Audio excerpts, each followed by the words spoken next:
Phoenix Down Radio is on the air. With your hosts, Klauss Nightbringer, Seyrr Kimono, Chille, and Luna Vox.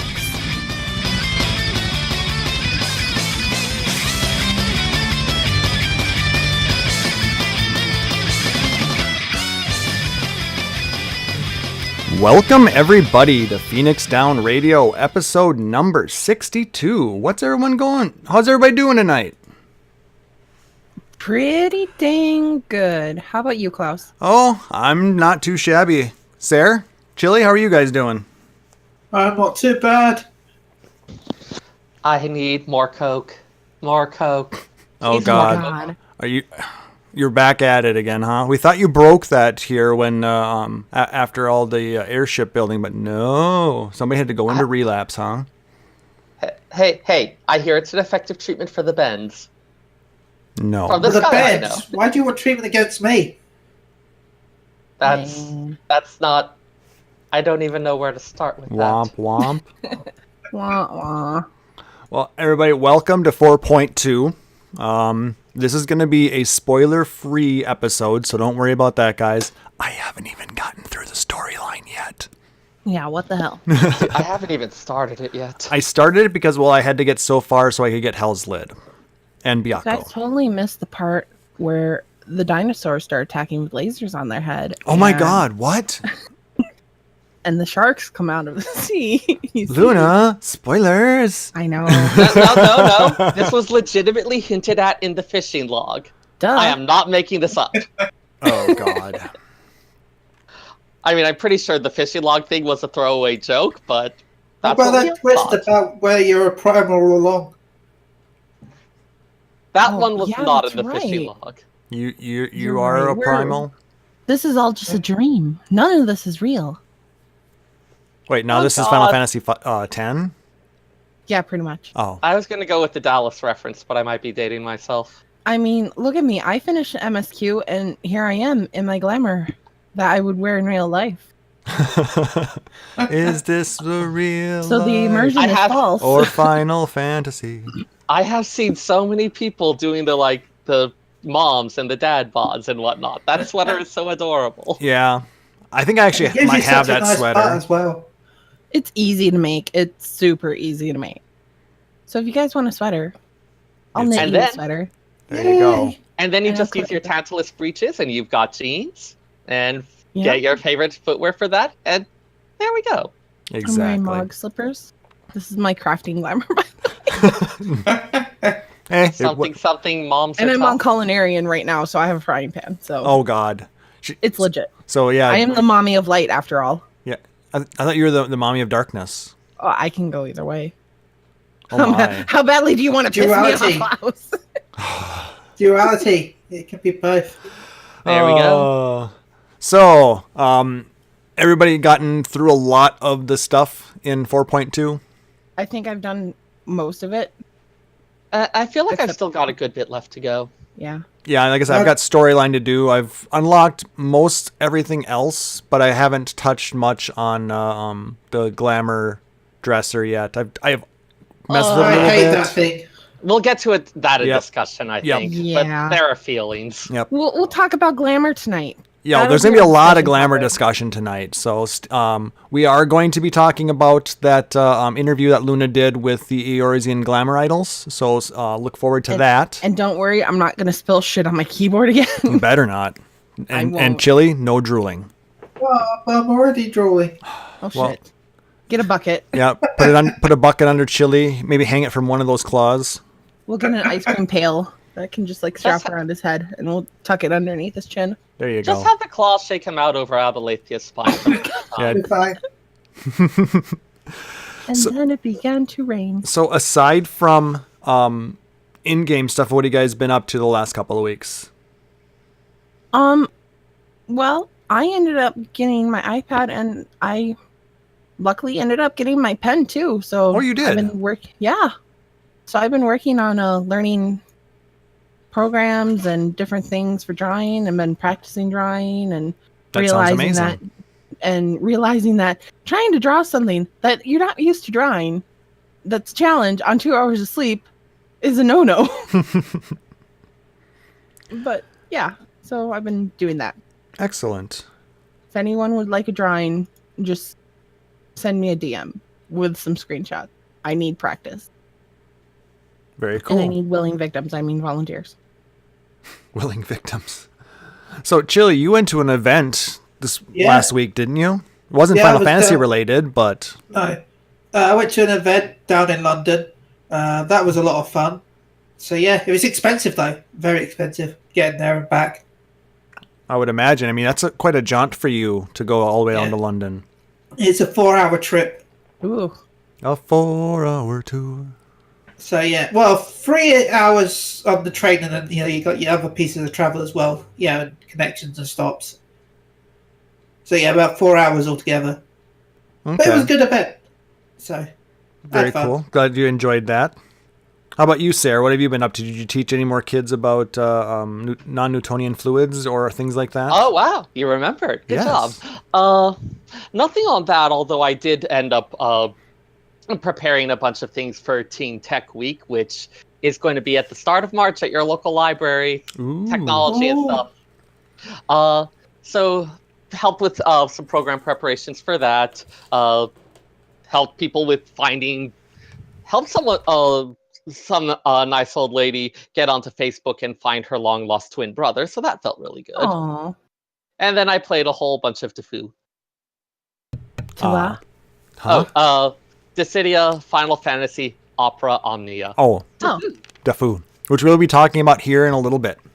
Yes, but let's just say Tfue. Also a good bit of Mobius. Which again we'll talk a little bit about. Yes. And as for me, I had a really nice visit with family up north, and so that was nice. Nice. I got we celebrated Christmas a little late because, like I said, last time I saw them was just after Thanksgiving. So I got to hang out with family, and it was fun. And we ate some Thai food up there, and we drove around and we played some Pokemon. And what else did we do? I'm hungry, Klauss. God damn it. Sorry. It's actually a really good Thai place up there, too. Damn it, Klauss. I also went to my first drag show. Nice. Yes. My sister asked me to go with her, and we hung out there, and it was a good time. So I actually really did enjoy it. So did any of the drags, or... what am I thinking? Did any of them hit on you? No. Damn it. Do you want to go appropriate more of our culture? I suggest Parliament Explicit Crunch. That is like open to all. All should share in the glory of bottomless. Is there pictures of you actually going to the show? I don't think so.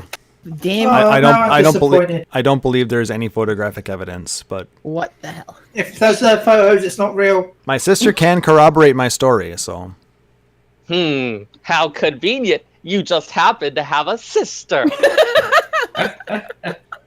Luna's met my sister. Your sister is cool as shit. Right? How convenient. Luna happens to exist. It's a trap. I think we can all see where this is going. Yes, this is going into game and community news. Yeah, that's probably the best move. All right, well, let's start with some Dissidia news. So, like I said, on the 30th, along with patch 4.2, Dissidia NT was released. And it sounds like it's actually doing rather well. I think it was released earlier in Japan, like the week before, and it was selling very well there. And I believe the worldwide release has been pretty strong as well. Yeah, it's been pretty well received. Yep, and I really can't wait to play it. I'm just holding off until I get enough money saved up to buy it. So, has anybody else had a chance to play it? Nah, I'm waiting for now. I've got the money, so. I mean, I wish I could buy it right now because I can get it cheaper at Amazon for the first 2 weeks. Yeah. Mm-hmm. Hint, hint. Yep. Chille. Wow. Oh no, I'm gonna give him $50 as his prize money. He won a competition. Fair and square. But Yeah, London was just more Yes, I expensive than I was understand. planning. And if it doesn't work out for that, I'll figure out a way to get it another time. So Oh no, trust me, I should have I should have the money by Wednesday. you'll But gladly pay me along Tuesday with- for a hamburger today? What? What? I did have a nice hamburger today. It was lovely, thank you. Oh my god. Sorry, Luna. Oh my god. You were gonna say Seyrr Uh, or no? I completely lost. All right. Oh well. But speaking of more Dissidia stuff, the mobile game Opera Omni was released right around the same time frame, and I've been playing quite a bit of that. Same as well. It's a gacha style game in that you acquire characters freely, but their equipment comes from the lottery slot machine. Mm-hmm. Though what I've been hearing from people who've played the Japanese version is that compared to other gacha games, it's pretty reasonable. It's fairly easy to do free to play on it. Oh yeah, I mean they did a hell of a lot of free crystals for people to start the game. I think I started out with almost 20,000. Yeah, I started with like 20,000. It also does not have a stamina system, which is actually something that's really nice in that when you want to play a lot, you can play a lot, but you don't have to feel like, oh, I didn't play enough today, I'm wasting stamina. Really? So what are those 5 bell things? So there are some things that are stamina-like. The bell things are for multiplayer quests. Okay. And then there are some dailies where if you do 5 stages a day, you get all the rewards from that. There's also a stamina thing for the carbuncle stuff. Yes. Yeah. Which is mostly upgrade materials. Yep, and you get something called SP, and you get 1 SP for every rank level you are. So, and to start, you have to be at least rank 10 to have enough SP to start. Yeah, but in general, like the main story and a fair amount of the other content does not have a stamina-based system. Yeah, I was wondering why I could keep nice going. It is nice. Which, on the one hand, it lets you binge when you want to, but on the other hand, you don't feel like you have to keep going. You can feel like, hey, I'm just going to take a little break for now. Yep, you don't feel like you're wasting your stamina points. Yeah, the psychology of those things is insane. Exactly. I mean, By the way, go ahead. If you're not hosting the multiplayer, you can keep joining as well, by the way, and you'll still get rewards. Oh yeah, that's a standard thing. If you are the link item is spent when you're hosting it, and in some games you'll end up getting more rewards from that. But you can still do multiplayer even if you don't have it, just to make sure there's a steady supply of players. Cool. I haven't tried multiplayer yet because I've been trying to just understand the system and get used to it, and just build up to a level where I can be helpful to other players out there. So if you guys are interested in adding me as a friend, I can put my friend code out there. So I think there's a search system on these, isn't there not? Yep, there generally is. Without going too much into detail, if you've played Dissidia before, you're going to pick up the system reasonably quickly. You've got brave attacks, you've got hit point attacks. Use brave attacks to build up your damage, and then use a hit point attack to unleash that as actual hit point damage. Yep, it's a very simplified version of it, and it's turn-based, so it's a lot easier for people to understand. Yep. I actually like turn-based it and more. party-based. Yep. I like it as well, Chille. I think it's very well done. Pretty simple to pick up. There's some surprising complexity in some bits of it. Oh yeah, I'm still trying to figure out exactly the best way to maximize your round score. I'm trying to understand what the actual scoring system is based off of. Yeah, it's annoying. I'm starting on hard mode now, and I've done all of Act 1 except for one mission where I can't seem to get the score. I need 6,400 and I cannot get it for some reason. I think. Go ahead. Some of it seems to be based on the damage you deal, so maybe just having higher stats and unleashing stronger stuff might do it for you. I have noticed that the higher level gear and characters I'm using, the higher my score is. Yeah. But I mean, it's also going up probably against relatively weaker opponents, so there might be some of it with that too. I'm not sure how much you lose by taking damage or getting bravery broken, but. Anyway, like I said, it's a fun game. It can be simple to play, or you can get complex and in depth with it. So if you've got Android or iOS, I strongly encourage you to go look for it and give it a try, because it's actually kind of a fun game. Also, Zidane tries to hit on Ishtola at one point, and it's funny. He hits on everyone. Wait, he hit on everyone and then thought about hitting on Ishtola. Yeah. There's one cutscene that, if you haven't seen it yet, that I loved.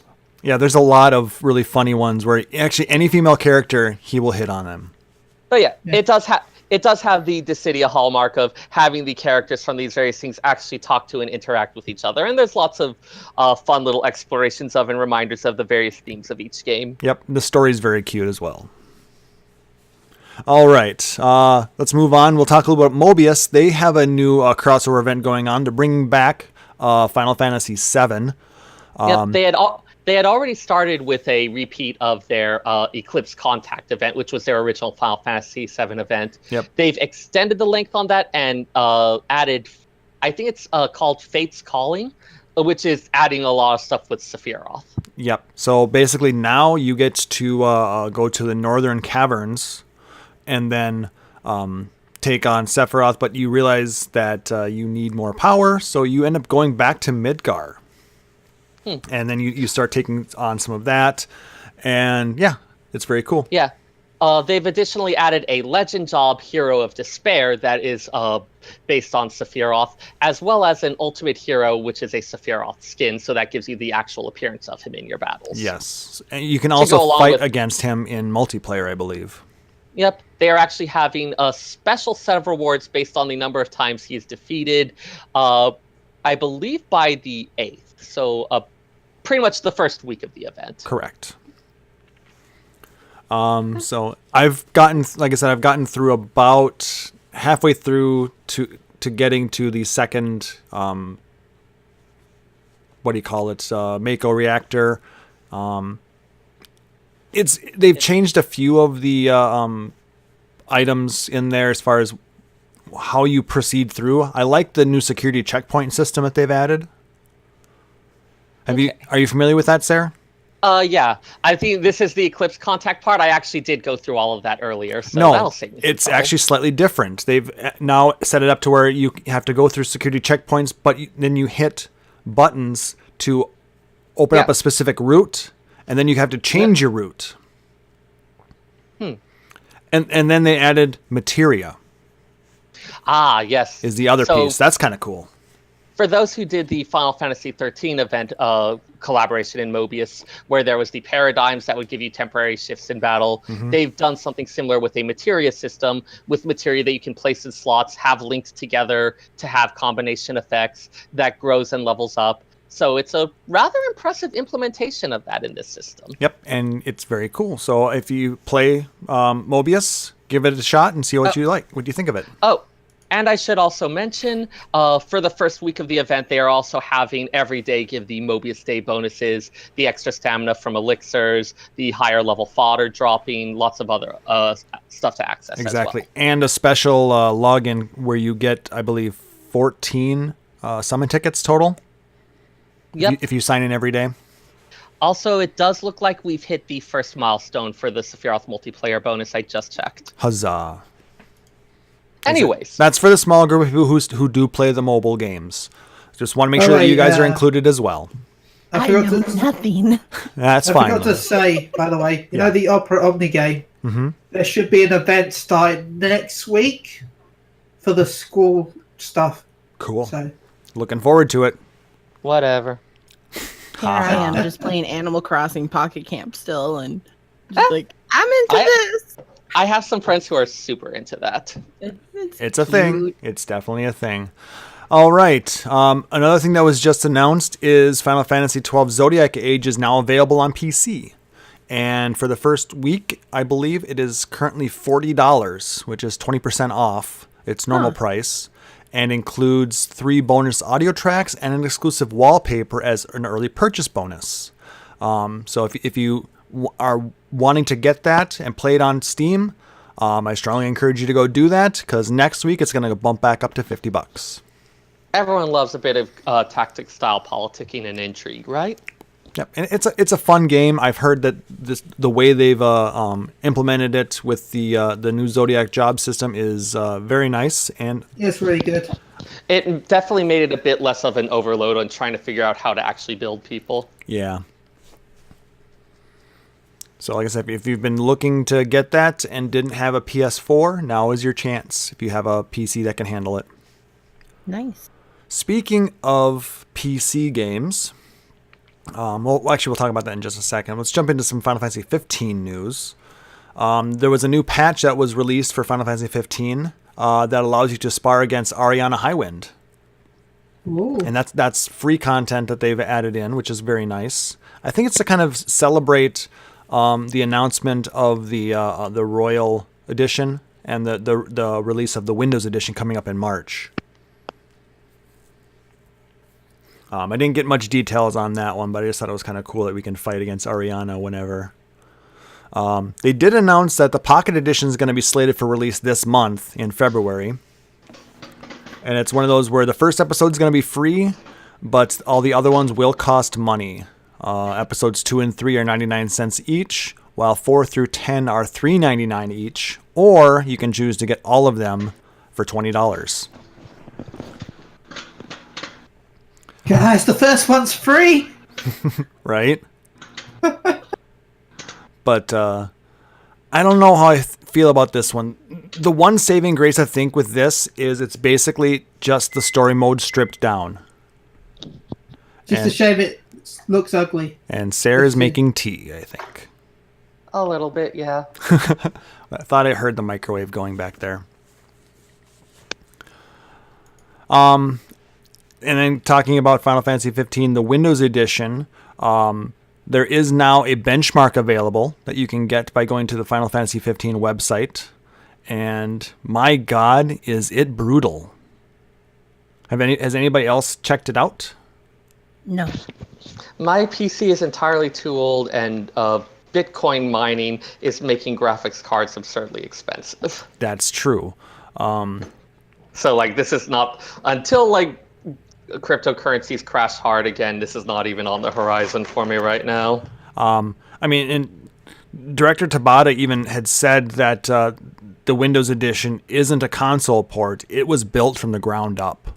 I mean, it is a step ahead of the console version. So, I mean, it's gorgeous. I did download it and ran it. It's about 3.2 gigabytes to download. But even on my system, which is only a couple of years old, it was only able to manage fairly high on standard, the standard settings. Mm-hmm. So I mean, but it is gorgeous. I will say that much. It looks amazing.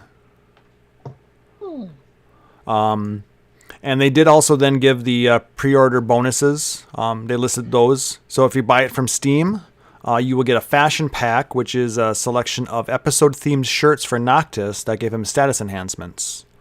If you get it through Origin, whatever that is. Chille, do you know what Origin is? Origin is it's kind of like Steam, except it sucks. Okay. Origins, isn't that Ubisoft's? No. Yeah, that's Ubisoft's, isn't it, Origin, I think? I'm not sure, but it's another It's way like you can Steam, get the game. but it sucks. Like Steam, but it sucks. And they only get Regalia decals. A number of character-themed decals for the Regalia. Now, if you order it through the Windows Store, you get a power-up pack, which is a Dotanuki sword that every hit weakens the enemy's defense, and 10 Phoenix Downs and 10 elixirs. So you get 10 of us. I mean, I no. can confirm that Origin is Ubisoft. Oh, yuck. So I'm not getting it through that. I would get the Steam version if I were to get the PC version. Oh, Fair Eyes is saying Origins is EA. Is it? I'm sure it was Ubisoft. I feel like everyone's just repeating what I said. Okay. Sarah said EA? No, I just said that it sucks. Okay. Well, EA does suck, so yes. All right. All right. So that's basically all the other Final Fantasy game news. There is a small thing in Record Keeper. Sarah, have you been doing that? Crossover with Dissidia? Yeah. I mean, so they're having a little sort of Dissidia crossover. They moved some stuff around in the expected event order probably to make that happen at the same time as the Dissidia release. Mm-hmm. And the interesting thing there is the Broken Soul battles, where you have to do a number of the fights without having soul breaks whatsoever. They do tune down the stats as a result of that, but you definitely need to have good ability hones. Interesting. Like I said, that's a game that's kind of been losing me lately. Just so everything seems to be geared to buy more draws, and that's doesn't seem very much fun to me. I haven't been doing as much of it, but that's mostly just because I've been busy with everything else. There's a lot of games to play right now, so especially this one we're gonna start talking about now, Final Fantasy XIV Patch 4.2. What's that? I don't know that anyone here is going to care about that. Yeah, probably not. What game's that? All right. The Valentine's Day is live, as you can see. Luna and I are riding on the event mounts. You can actually get both of them. Yeah, I seriously thought you could only get one. I'm like, this sucks. That would be really awkward if, like, you and your partner both got, like, the left side or something. Right? It'd be like, what are you trying to tell us, game? Forever Alone. It's the Forever Alone mount. Actually, so they got the two mounts. There's some new furnishings and lots of different little fireworks that you can get. They put in a brand new event, which the first time through it, I almost failed because I had no idea what the fuck was going on. Mm-hmm. It's fun, though. I mean, literally, we passed through the maze portion of it with 2 stamina points left. Yeah, that's how I did it, too. Is it a romantic maze? Yes, it's very romantic. Excellent. It's got little Moogles that try and cut your head off, and yeah, Just like real. you're bonded to your partner. You can't get away. Yep, there's bondage involved apparently. It is pretty good though. The second part is basically a memory game. And the last time I ran it, we only got one wrong. I couldn't believe that because they only show 4 cards. Mm-hmm. So the luck of that was just amazing. Yeah. But no, I liked it. I don't think it was quite as good as the Halloween event that they had, but this is actually for a Valentine's Day event. This is pretty damn good. Mm-hmm. I think it's very, very cute. I like the area instance a lot. Yes, it's like it's outside of the chapel is what it looks like. I want to say that's maybe it's a hint to where they're gonna do, or like it's gonna be to do with like the anniversary of bonding. Bondage. Bondage? That's your bondage. Chille likes the bondage. Chille perked up. What's that? You're surprised by that? No. But no, yeah, I'm hoping they add it into the game where you can go visit it at some point and take pretty screenshots. Make it a permanent fixture? Yes. That'd be cool. Yeah. I mean, as it is right now, the only time you can get in there is when you're part of an active ceremony, and it's a really gorgeous space. Mm-hmm. Yeah, it'd be nice if you could take more full advantage of some of those things. I mean, they did it for the Royal Menagerie at the end of Stormblood. So I don't see why they couldn't do that for other instanced areas. All right, so because we want it badly. Yeah. So this goes for the next 2 weeks. So you've got plenty of time to get this. If you're listening to this 2 weeks in the future, sorry you missed it. Yeah, fucked up. Yeah, why aren't you listening to us on time? Come on, people. Also, how did you go this long without noticing it was on? Right? Exactly. But the housing items are actually really, really Oh cute. yeah, I love that Mummers shelf. Mm-hmm. Yeah, I picked one up for the Free Company house, and it looks really nice. Yeah. I put it by Seyr's desk for some reason, but Don't know what you're talking about. well, it seemed to be the best place to put it. I ended up Wait, what did you get? the Mummers bookcase or the Mummers shelves. And that's from the Valentine's event. Wait, No, I where don't is that think one it from? I don't think that's from the event. Where did that one come from then? The event has the balloons, the rose Oh yes, you're right. Will You're right. You're Barrett. right. Where did I was gonna say the bookcase? I believe is from the Beast Tribes. We'll talk about that in a bit. Oh. Yes. So but I do like the rose wheelbarrow. Yeah, that is really pretty. It's bigger than I thought it would be. I thought it'd be like Lala. That's what she said. Shut up. Wait, I did say it. Especially when Lalafels are involved. also very handy if you need to film like 20 seasons of The Bachelor at once. The balloons, I'm not such a big fan of. They look kind of weird. Well, they're animal bladders filled with a lighter than air gas, That is what balloons are, yes. and that scares me. The fact that they're making love decorations out of animal organs. Yeah, and I mean, artificial raspberry flavor used to be made using extracts from beaver anal glands. The more you Tasty. know. Is that gonna be the title of the show now? Oh God, I hope Beaver not. anal glands. Well, it's a good thing we're marked as explicit, huh? Anyway, Uh-huh. I'm just trying to drop some food science on you people, and you have to make it weird. who's the one talking about beaver anal glands? Make it weird. Anyway, I fail to see how that's weird. all right. You're here with us, Seyrr. All right, so check out the event. Like I said, you've got about a week and a half left of it. So go do it. Do the thing. It's amazing. All right, the rest of patch 4.2. We got that on the 30th, and I believe there was only a small amount of server congestion that happened. I But missed it all still of it. happened. I logged on and I still got in without an issue. I think it's because I'm so small. I just ran under everyone's legs. I ran under the server issues. At least it wasn't as bad as Raubon Extreme. So But I'm people guessing- were saying it was. People always say that. people It's say the horrible. damnedest things. Like, oh my god, I can't have nice things. I don't know. But I mean, I would guess at least part of that was the whole fact that the housing stuff is next week. Yeah, so I mean that. Like there was slightly less of a need Oh. to log in and immediately Oh. do things. Okay, I need to talk about this. So a few people did actually get rid of their houses before. One of them was across the street from my FC house.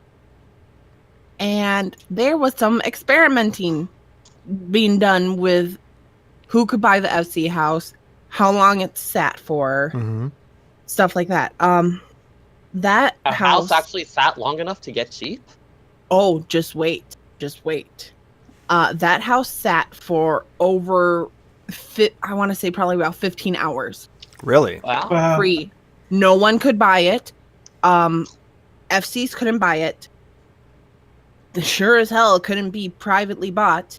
That invisible timer just I don't know if it's random for every house, but there was 3 houses in the mist that were open for a hell of a long time. Interesting. And I They literally really- just sat in the lawn watching people run up to it, run back, run up to it, run back, or camp out there. And yeah, They really want to make sure people can't game the Yeah. system. I am so happy that they're doing that though. hmm I have mixed feelings on the way they're implementing it.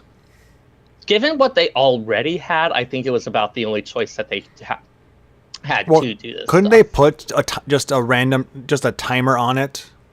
No, because then people would camp outside knowing when the timer Yeah. ends. Exactly. They would just camp it like they were actually with it still being invisible.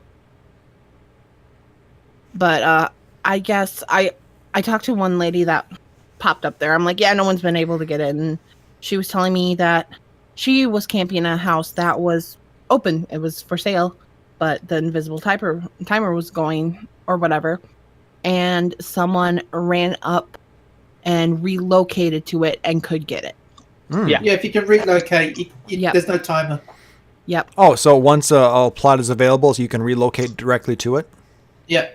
Because if you relocate, you're freeing up another plot. Okay. Yep, pretty much. Interesting. But So- then the timer starts again for that plot. Yep. All right. So basically what it's going to it's be. Go ahead. It's anything where where the supply of plots is lowering, where they start having this more strength. So basically what we're going to be looking at next week on Tuesday is a bitch fest. Yeah. We're going to have a lot of people logging on to try and get free company houses, as well as a number of individuals relocating to large and mediums, probably. Mm-hmm. For those who can afford them. The house finally did go off the timer, and an individual did buy it. Not an FC, an individual. Really? So, yeah. I thought individuals could not purchase.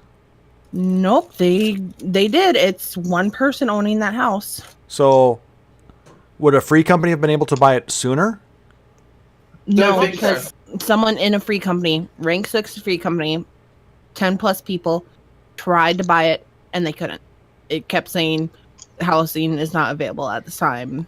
So that brings up the question: did Square Enix forget to implement something or make a mistake on it? Because I was under the impression that individuals would not be able to buy unless they turn it on once the new houses come up. I guess it probably won't be turned on till next week. That might make sense. So maybe they are allowing people to relocate for this week. Stuff is going on as normal, but when they open up the new rewards, then individuals cannot buy houses. Okay, good to know. So if you still need a house and you're an individual, you've got a few days potentially to get one. But by unless the time you've most already people, got one, then you've still got a potential. Then you can move if you want to spend the money for it. Mm-hmm. All right, so that's kind of a little bit of discussion on the housing situation. More to come in the future. We may be complaining about it severely on the next episode. Maybe. We'll see. Maybe. Okay, we will be. There we go. Let's start by talking about the 2 new dungeons that we got in patch 4.2. Let's start with Chille's favorite, I'm sure, Hell's Lid. Oh, Hell's Lid is amazing. I love that dungeon. It's a great dungeon. I have not actually been there yet. Have you done any of them yet? yet? Seyrr, have you done any of the new dungeons yet? I've done the other one, but I had not. This one? Okay. I have not touched MSQ yet. I wanted to make sure I had actual time blocked out. Makes sense. It's unlocked very early on in the MSQ. Yep. There is going to be a single player instance that you'll have to go through before you get access to Hell's Lid. Yep. I'll give you guys a moment to talk about it. I am just going to mute up because I've been having fun going through stuff unspoiled. Okay. Wonderful. We're not going to talk about the storyline behind this dungeon, which is amazing, by the way. Yeah. Absolutely amazing, and it really threw off what my thoughts were going to be for the Four Lords moving forward, but it's a great introduction to it. The enemies are very cool. It's basically all of Lava Scorpion's buddies. Yep. They're back, and they want revenge. Yep. So everybody, if you really want to get all the good stuff, you need to praise Lava Scorpion. Yeah, you got to praise it. Oh my god. But praise him enough, maybe you'll get the minion. Yep. Is there a minion? I haven't seen it drop at all. I think there is a minion. Yeah. Well, I'm praising him again then. I'm the only one who can. Ha ha. Just kidding. The enemies are really cool. I love that they're basically using a fire version of Demon Wall in a couple of spots. That was a very cool thing. I thought this was spoiler free. Well, I'm not talking about the storyline of it. We're talking about the enemies. Okay. And I'm not going to talk about the last boss, okay? Okay. Yeah, we can't talk about him. No, we cannot talk about that thing. That guy. Well, to be fair, you've seen the boss in the trailers anyway. Yeah, but they don't know who it is yet. They didn't say who it was. But we're not saying who. Anyway. Really cool mechanics. And I just enjoyed the whole thing. The gear, I'm not a big fan of, but then again, there's no real need for me to have it. The thing that's great about it is I can probably desynth it. I think. Otherwise, I'll just be turning it in. Yeah, I've been either throwing it on other classes, like I know my Bard has some and my Warrior has some, or I've been turning it in for Glamour Prisms. Yeah, I actually upgraded. I'll be upgrading my tank to 330 gear with creation tomes. So there's no reason to have 225 gear at this point. Yeah. Musey in chat, what are you confused about with the housing? Just kind of curious. Yeah. See if we can help. We will try and help you on that if we can. Meanwhile, while we wait for them to respond. Other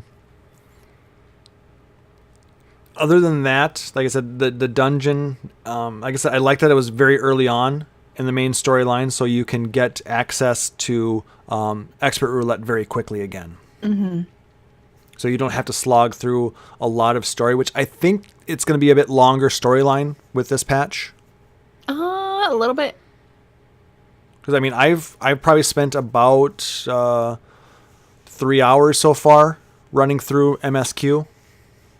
I'm taking my time as I'm doing it, and I am streaming it for those who are interested in watching. I've streamed a little bit of it over the last week. So if you don't want to see it, watch for those streams. Otherwise, it's been mostly just trying to get geared up and stuff.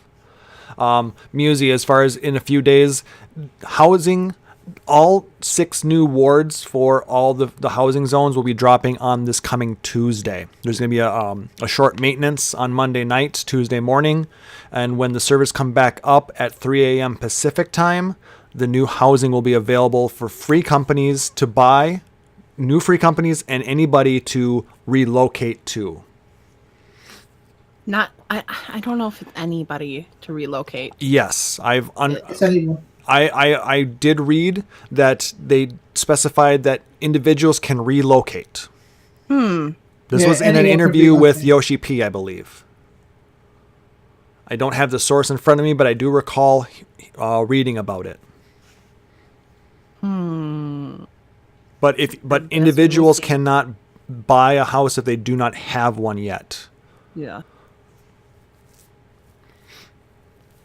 Interesting. So, I hope that helps to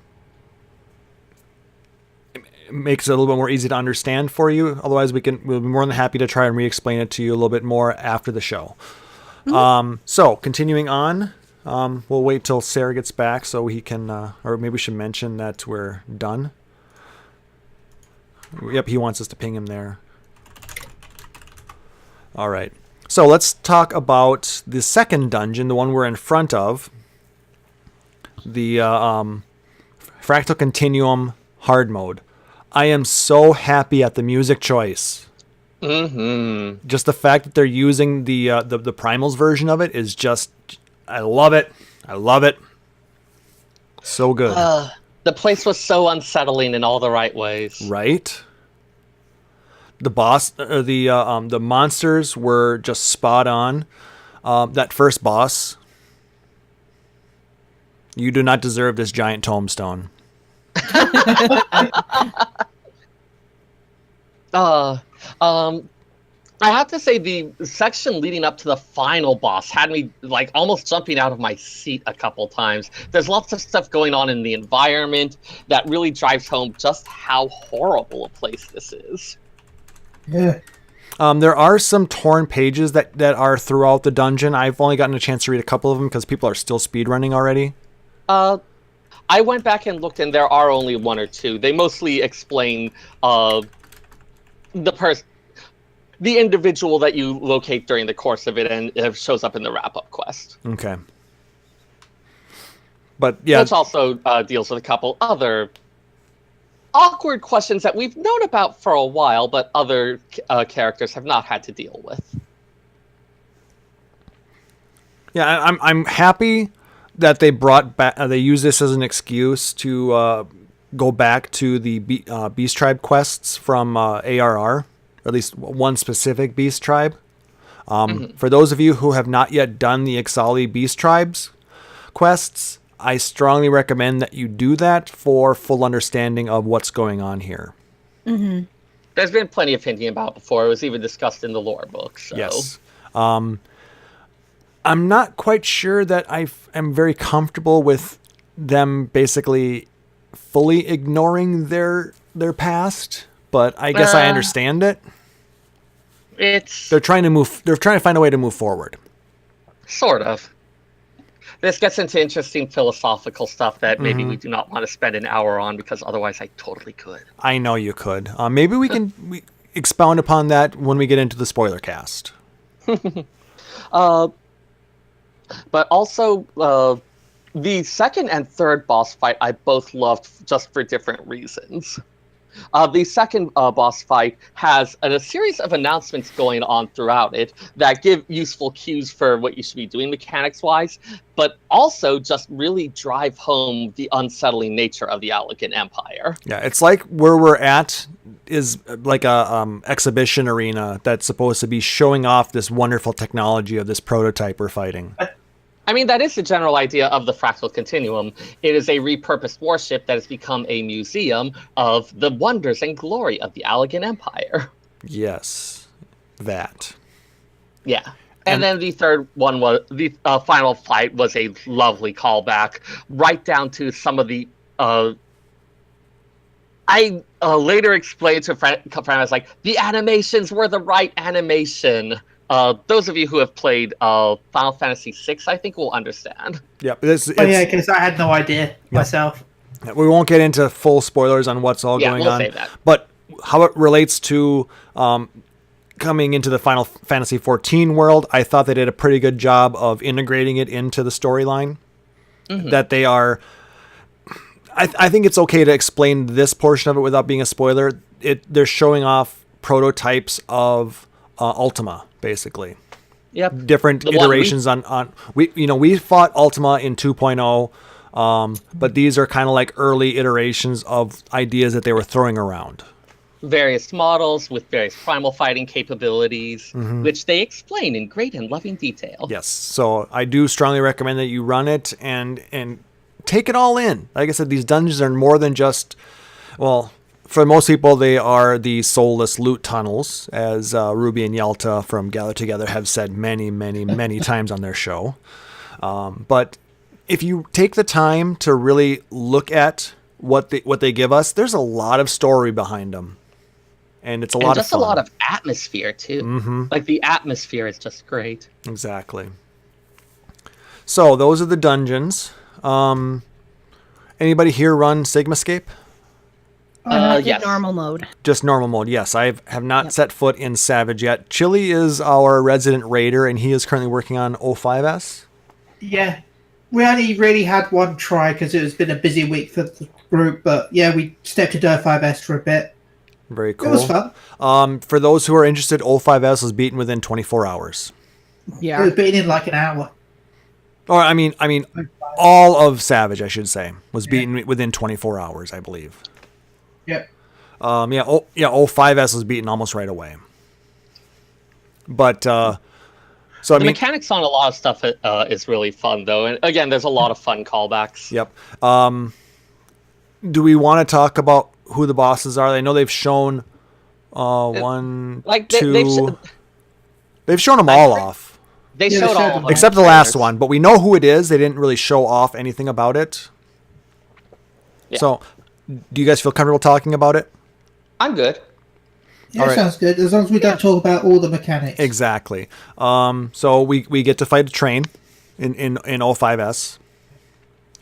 Or O5, I should say, sorry. I'm just used to saying S afterwards. So I like the fight. There's a lot of interesting mechanics with it. It wasn't overly difficult, I didn't think. It took a little bit to understand the nuance of all the mechanics, and I don't think I quite get all of them, but enough to where we didn't wipe the first time. There was one section that I really liked, just as a callback to the original Final Fantasy VI. The jump up or the hijacking, basically. The jump up part, yeah. The jump up was pretty cool. But the bit that you are doing there and what you are messing with is actually a reference to the original one, and I thought that was a really nice touch. You guys gonna feel okay if I say something about that we were all looking forward to that we didn't get? Man, I was like explicitly asking people to spoil me on this bit, and I based my entire judgment of the patch on this. Okay, well, I'll go ahead and say it then. we don't get to suplex him in the normal mode. I don't know about this the savage mode. I have not looked at it. No. Okay, there no suplexes. I suppose that was too much of a stretch. But Yeah. damn it, even a mention of it would have been great. Would have been hilarious. All I'm going to say is, I'm not going to spoil this too much, but you know when you go into the carriage, Mm-hmm. let's just say sometimes there's an Easter egg there. Interesting. Neat. I'll have to look for that. I've run it through twice. No, sometimes it doesn't always appear. It only appears occasionally. It's kind of like occasionally the second boss in Scala has a fat cat inside. Mm-hmm. Yeah. Yep, I've run it Wait, 3 what? times and I haven't seen it. So the What, Easter fat egg you're cat? talking about. But no, the fat cat. I don't think I've seen that either. And I've run that dungeon I don't know how many Yeah. dozen times. So yeah, the robot thing that transforms you into Spriggans, when it pops open to fire the lasers, normally there's like a little head thing inside that's firing it. But occasionally on some runs, there's a fat cat inside instead. Oh wow! All right, 06S. We get to fight. How do you pronounce that again, Seyrr? Shadarnook. Chatternook, Chatternook. yeah. The demon Chatternook. And I believe there's more. The goddess is there as well, just throwing out damage to the off tank. But I believe there's more of a function for them within the savage mode. Basically, anytime she lifts her hand, that's when the off takes damage in normal Yeah. mode. Yep. That one. Go ahead. That one involves fun mechanics around the origin of the whole thing as a painting and with Realm's role in it in the original Final Fantasy VI. So. Yep, you get a chocobo brush that you bring in. That's your instance button that you have to press every so often. And there's 4 different paintings to interact with. It's a lot of fun. I'm not going to say what all the paintings do and what you need to do for them. But you guys, it's not hard to figure out. Yeah, the paintings interact with what's going on with the fight. Again, in a way that felt really, really fun. Oh yeah, it was a great time, and we did wipe on this one once, but other than that, I thought it was a pretty good fight, and it was very reminiscent of the original battle within Final Fantasy VI. Mm-hmm. Anybody else have thoughts? I enjoyed it. Luna? I really liked it. We all know who the last boss is already, right? Yeah. Well, we still have 7 to talk about. True. But as far as your thoughts on 6, On 6, let's see. The painting would be one. 6 harder. again. the painting one. The paint. Okay, I seriously went through that one not knowing what the fuck I was doing. I was kind of just standing there like, hey, what's up? Oh, look, a special button. I'm going to press that. Oh, hey, other people are going over there and pressing the special button over there. I'm going to go do it too. Everybody wanted to press press the button on a certain painting all the time, and people were getting mad at them for doing that. And I don't even know what happened. I don't even know the mechanics to it, but I cleared it the first shot. Nice. Okay. huzzah, Luna got carried. I also got carried the first time, so don't worry. I like to think I helped with healing. There you go. All right, 07. This one was probably the most straightforward fight. Yeah, Really? like they What? even explicitly say like this is a contest of brute force. Yep. Basically, it was very simple mechanics. If you're familiar with the fight in 6, the monster we fight basically has different programs that it loads, and it mimics attacks of other enemies within the game. And this is no different. I did like how they integrated the other enemies and those attacks within the battle, and I didn't hate it as much as some people did. I was like, again, doing the callbacks thing. I was rather amused by it. So one of the things that it mimics, for instance, was the Final Fantasy VI boss, the martial artist Dottaluma, who looks rather a lot like you've got the bare-chested martial artist, and so ended up following the attack patterns of the other one that we've seen. That one I came off a lot like Xande from Crystal Tower. Okay. I didn't catch that portion of it, but Oh yeah, like well, I'll save specific mechanics for later. Let's. Though we ended up wiping on it because we ended up screwing up on the Biblios phase. Not going to say why we did, but we were too slow on doing certain things, and we ended up wiping because we had too much stuff happen. Hey, at least we had the tentacle stimulation attack. Chille's favorite. No, like I said, I liked the fight, but it was my least favorite of the 4. It was definitely the least complex in a lot of ways. Yeah. I don't know. It seemed we had a little bit of trouble on that, to be honest. The group I was in had a little bit of trouble too. I think part of it is just it's not kidding about you need to really be able to bring the damage. Yeah, it was a lot of it was DPS checks. Mm-hmm. And there had to be one. It was basically like a whole series of Faust. So, like I said, while I didn't hate it, I did, I liked the fight, but it wasn't my favorite. Now this last fight, I liked this fight. I thought it was especially appropriate given the big to-do about Dissidia being released, because that fight, we all know who it is, right? I can just say names here. Yes, you may. Right, so we all know it's Kefka. Spoiler. Kefka in Dissidia is a combatant who does lots of feint attacks, lots of attacks that go in unexpected directions, that disappear and come back, that don't act where they expect them to. And this one, I know especially I think in Heaven's Word, there was a lot of focus at the high-end rating on the dance and knowing the specific sequence of stuff. This needs a lot more battlefield awareness, because you don't just get signals, you get other things that may change how you interpret the signals. Mm-hmm. And it was amazing. I enjoyed it so much.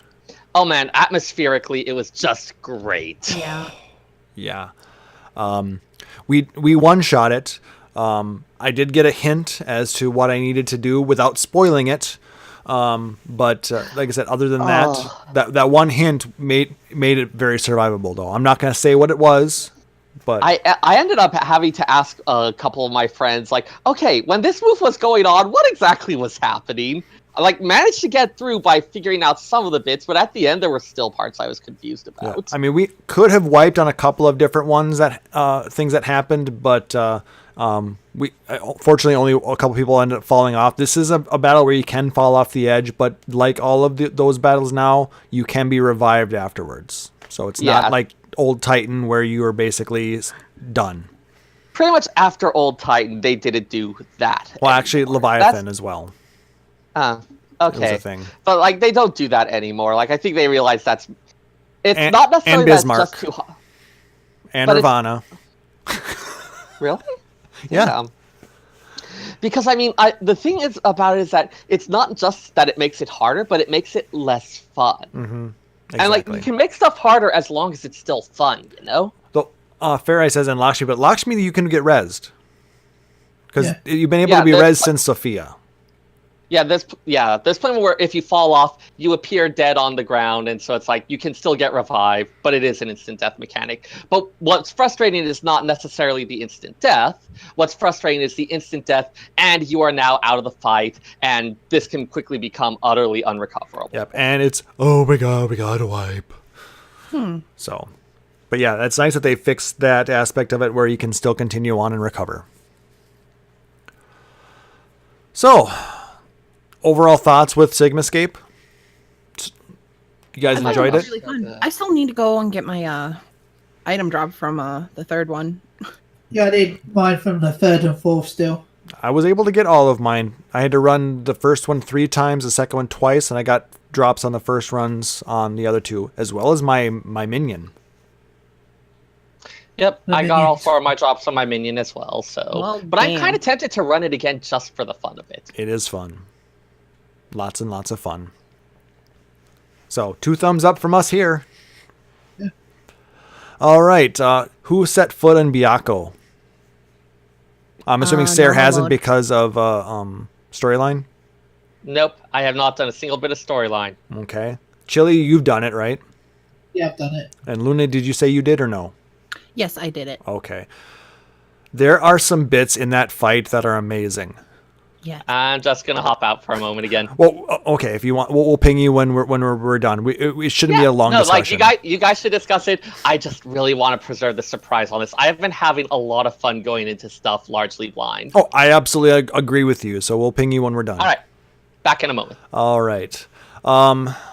I haven't done the X mode yet, but I've heard from people that it is not that bad. It's actually better I've heard it's really easy. than Shinryu. Yeah. People are able to learn it pretty easily and have it on farm. So I'll probably work on that soon, I would guess.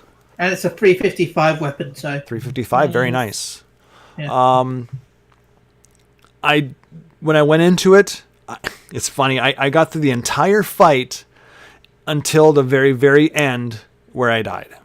I died on that bit where you fall, and then I got raised thinking, oh, okay, I'll accept that. And then he killed me with his limit break anyway. Oh, God. I Yeah. was like, yeah, but no, I'm not alive anymore. No, fuck you. That middle bit was amazing.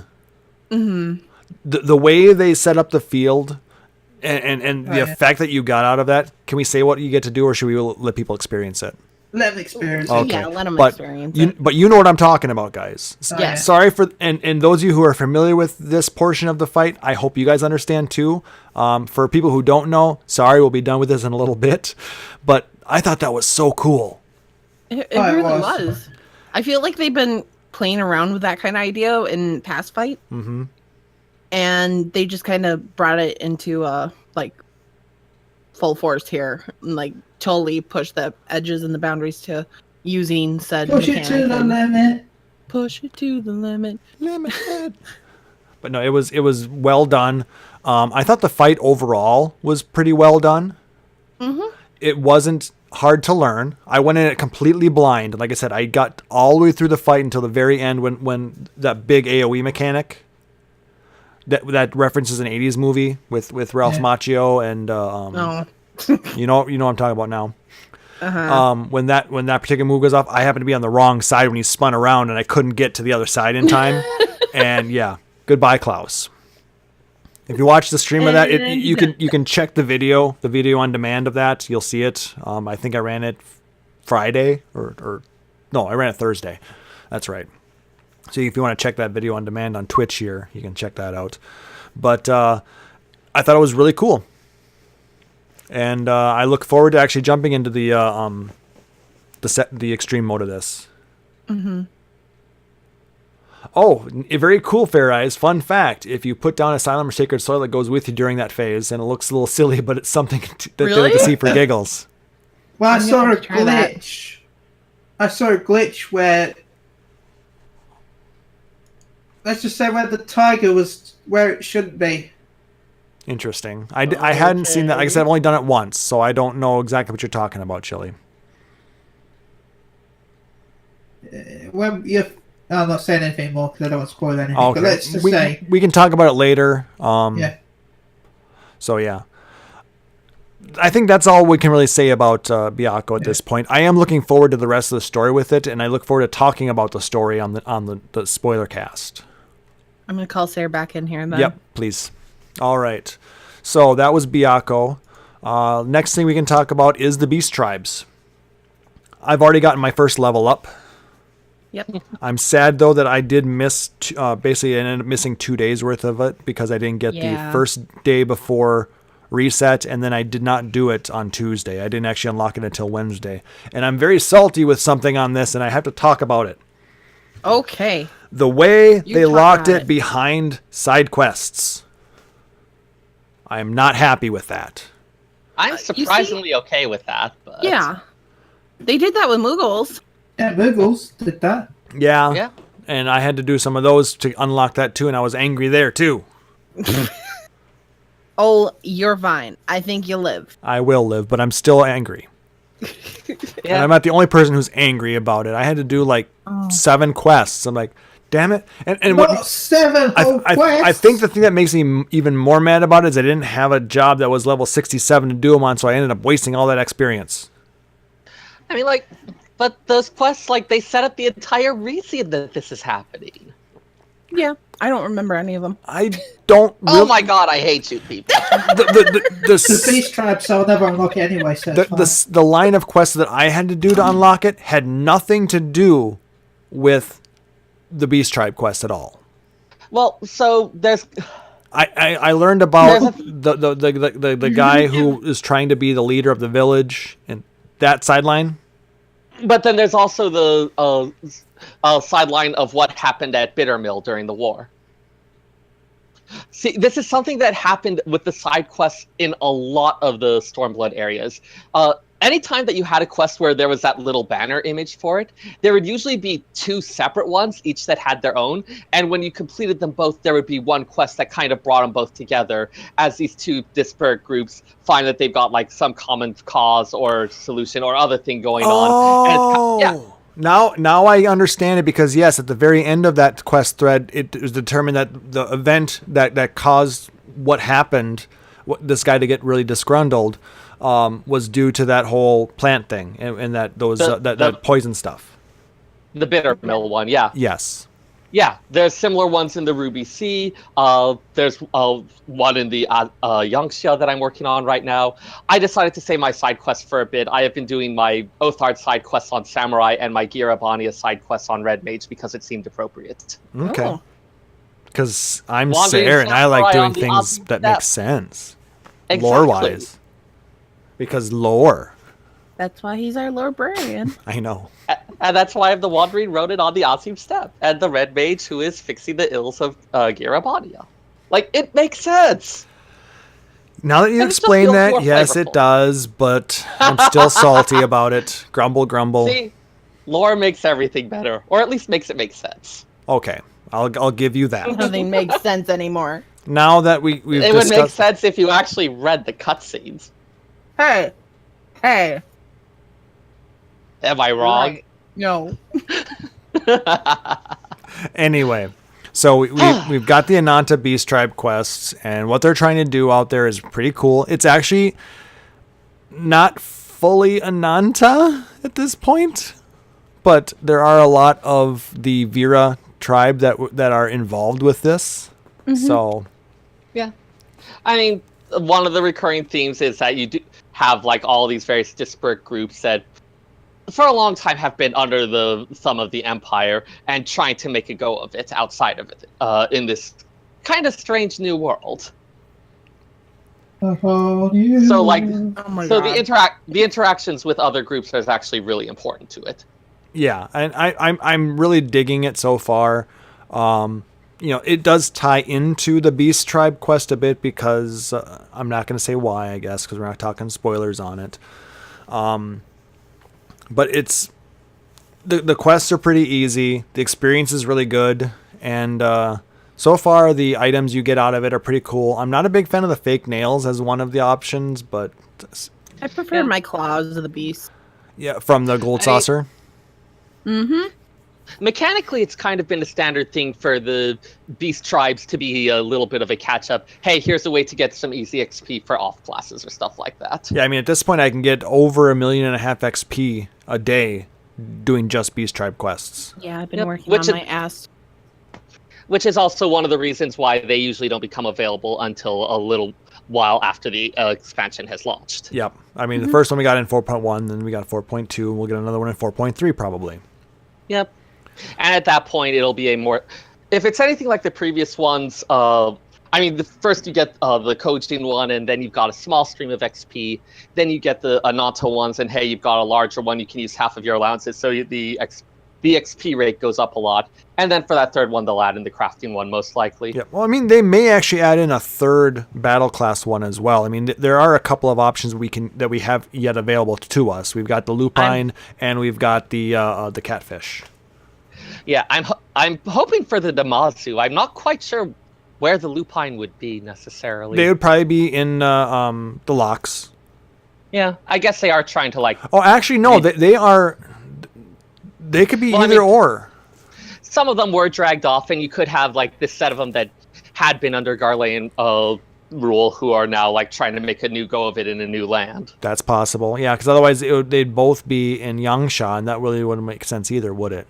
Yeah, Yangsha would be pretty crowded at that point. Yeah, I mean, they could theoretically push it to the Azim Steppe, but I doubt it. The Namazu would definitely be in Yangsha. Yeah, I think the catfish will be the crafting, though. Mm-hmm. I'm hoping so, because like I said, they're trying to build up commerce in their side quests. So they're the most adorable little merchants. Yeah. Why is the at least for Heaven's Word and for Stormblood, why is the crafting ones going to be all cute and pudgy? So people will... Because people Do want it? to buy it from them. Because there's no reason that they'd be involved in combat. There. That Well- makes sense, I guess. Fine.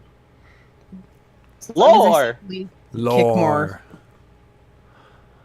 All right. Now, the top rank reward will be a Namazu striking dummy. Yes. Oh my god, now that I've said that, I want it. Right? Right? Can we have a Moogle one, too? Maybe We the should Muggles? submit the suggestion and see how horrified they get on the next producer live letter. Oh, God. And every time you punch it should have like a jingle where it bell rings. Or make the Kupo sound. I mean, I remember in Final Fantasy XI, the Moogle Rod, where it would make a Koopa sound every time you hit someone with it. So if you put one of those on a monk and 100 fists, it sounded like you were beating up a Moogle. Oh my It was God. pretty great / horrible. I like it. All right. Anybody done anything with PvP? No. I bought the new PvP gear. Because everybody hates it in your static, I understand. Yeah, everyone hates it. My statics. I bought the whole set. And glamored Everyone it. hates it, so I got it. Because that's our Chille. He is an absolute troll. Oh, Chille. Dressed like a baked potato. They did add a new map for the feast, which I believe is going to be, if you're doing any type of ranked combat, you're going to be going to that. Yeah, it's the Particular Crystal zone? Tower based one, I think. Correct. The only time you will get the chance to get the other maps is if you are doing a private custom match. Huh. I still want to walk some of those maps. There's still much stuff I wanted to explore. Did you do much with to get the Gridanian map at all? I didn't. It is an interesting map. Like I said, I think with this new Crystal Tower map, I think they went a little bit overboard with the Chocobos and Moogles. Personally, Yeah, I mean, it's supposed to be an artificially created thing by the grad companies. So. yeah, and also it's supposed to be a very Final Fantasy looking map for those people who are looking to do this, and they're trying to get it into the whole esports thing. So they want something that's very reminiscent of Final Fantasy as a whole, not they're just kinda this just- game. Yeah.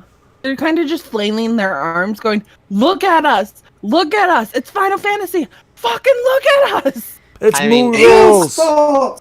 How often has that worked before? You slapped a We're Final Fantasy valid. name on something. Yeah, but with esports, it hasn't been a thing yet. So, and other Yeah. companies that have tried to do this type of thing, it didn't go so well for that particular aspect of the game.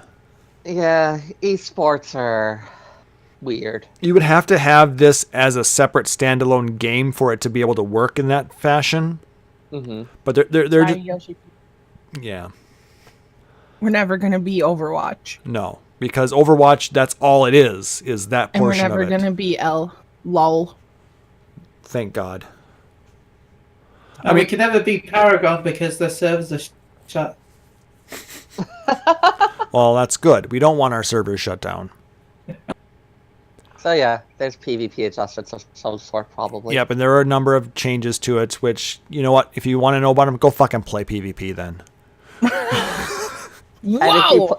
And if you do PvP and you're on Hyperion and you have extra wolf marks, can you just send me some of those Orchestrion rolls? Because I'm totally never going to get around to it otherwise.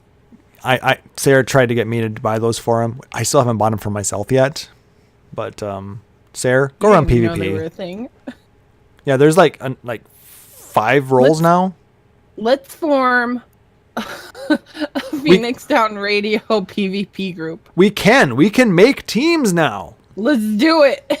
We can, Oh, dear. We can make a PvP team. We can make it a ranked thing, and we can be the worst of the worst. I don't think we're good enough to be that bad. If we're going Also, to do be we bad, get to- we might be the best at being the worst. Do we get to make our own logo? Yes, I think we do. Oh, hot damn. I'm going to get us banned, guys. Well, it has to be something within that the game allows us to use. Okay, have you seen what people did with the auto translator? With limited stuff, you can do art. Well, no, Oh my no, it's God. basically going to be similar to the free company Crest generator, I think. How familiar are you with the works of Mapplethorpe? You have the power. Anyway, let's move on. We should. I'm gonna say more things and it'll be bad. Yeah, let's talk about submersibles, yo. I think Seyrr wrote that in. Yeah, I mean, I mostly wanted to mention there's submersibles. They are super adorable. One of the reasons I haven't gotten any MSQ stuff was because I spent the entire first 2 days going around in a frenzy, gathering things, seeing if anyone in the free company had Coke or Dark Steel. And the Guppy is currently exploring the Lightless Basin right now. Okay, It's up to rank 6. So how difficult is it to equip out your first submersible? So if you've done airship crafting, it's pretty similar. Is it most still of the 4 stuff components? It's still 4 components. It's going to be a pressure hull, that's a central body, the stern, which is where the engine is, the bow, which often has stuff to knock wildlife out of the way or other things like that, and the bridge, which is where the various controls are. So still 4 parts. The stat distribution seems to work a little bit differently this time around. We have 2 classes of parts available. The first prototype just needs mahogany lumber to be able to start making parts, and then after that, it's a range of mostly a lot of cobalt, some amount of dark steel, a bit of coke, and then basic metals that you can buy from the Amalja. If you've got someone who's been doing higher level crafting or gathering, you're going to have no trouble getting this stuff. So is it basically level 50 stuff? The first one is pretty much basically level 50 stuff, yeah. What about the second one? Is that level 60 or? So the second one includes some stuff that's like low to mid 50s.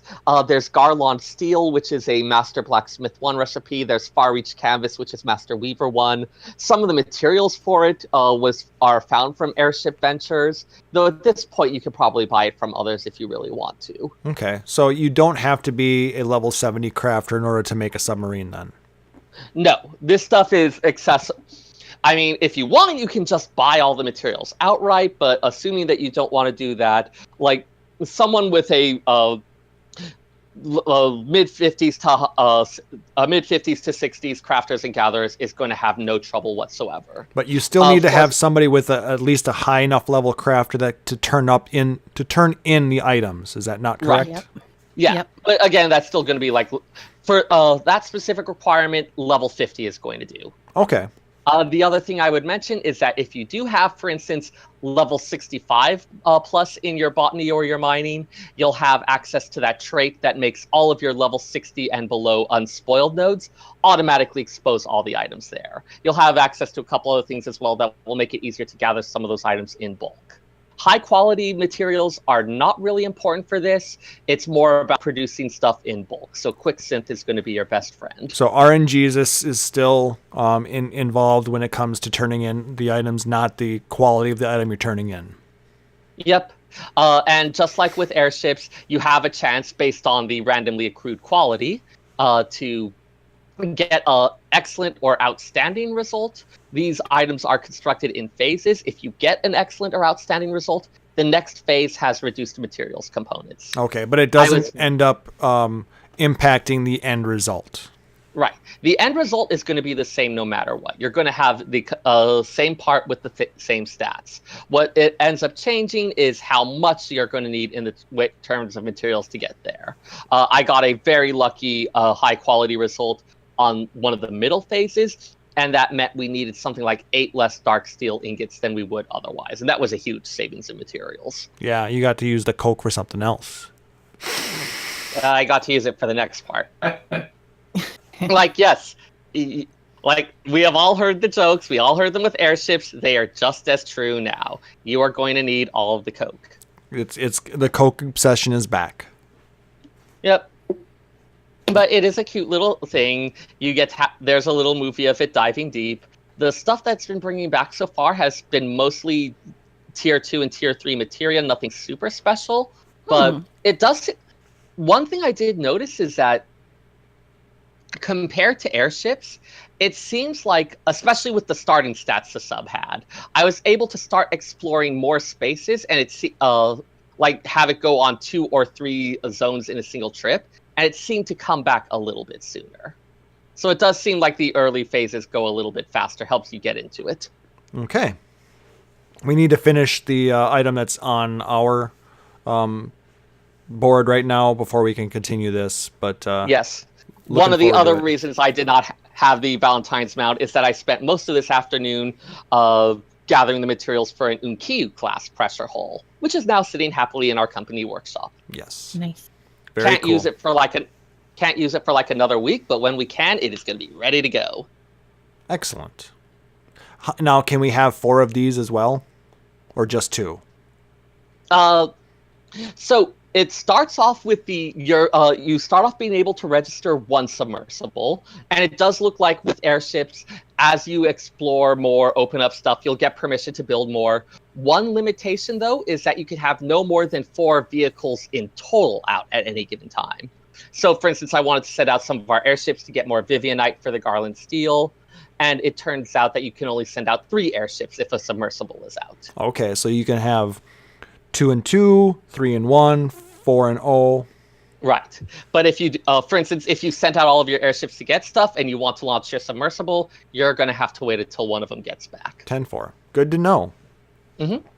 So basically right now we have 2 airships. We can build 2 submersibles, and we can just have everything sent out at once if we wanted to. Yep. Cool. And over time, they're they're probably going to add more locations, more items. If it's anything like airships, they may have something, some type of special area that you can reach using the subs, or that gives access to other content.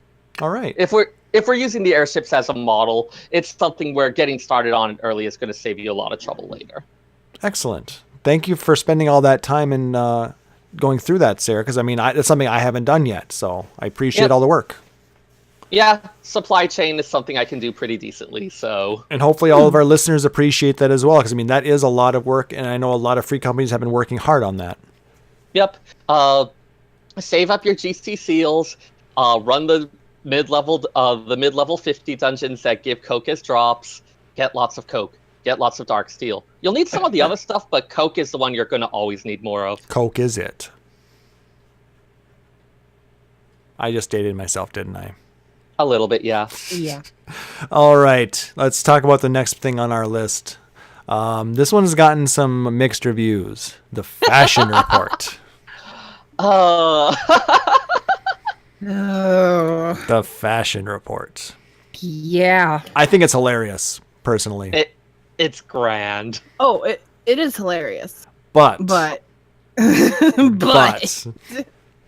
I mean, people should not expect that they're going to crack every single one of its secrets in the first week. That's not what I'm complaining about. Here's my gripe with it. Complaining about how he said he'd rather gouge out his eyes than look at you? No, that was hilarious. I laughed my ass off.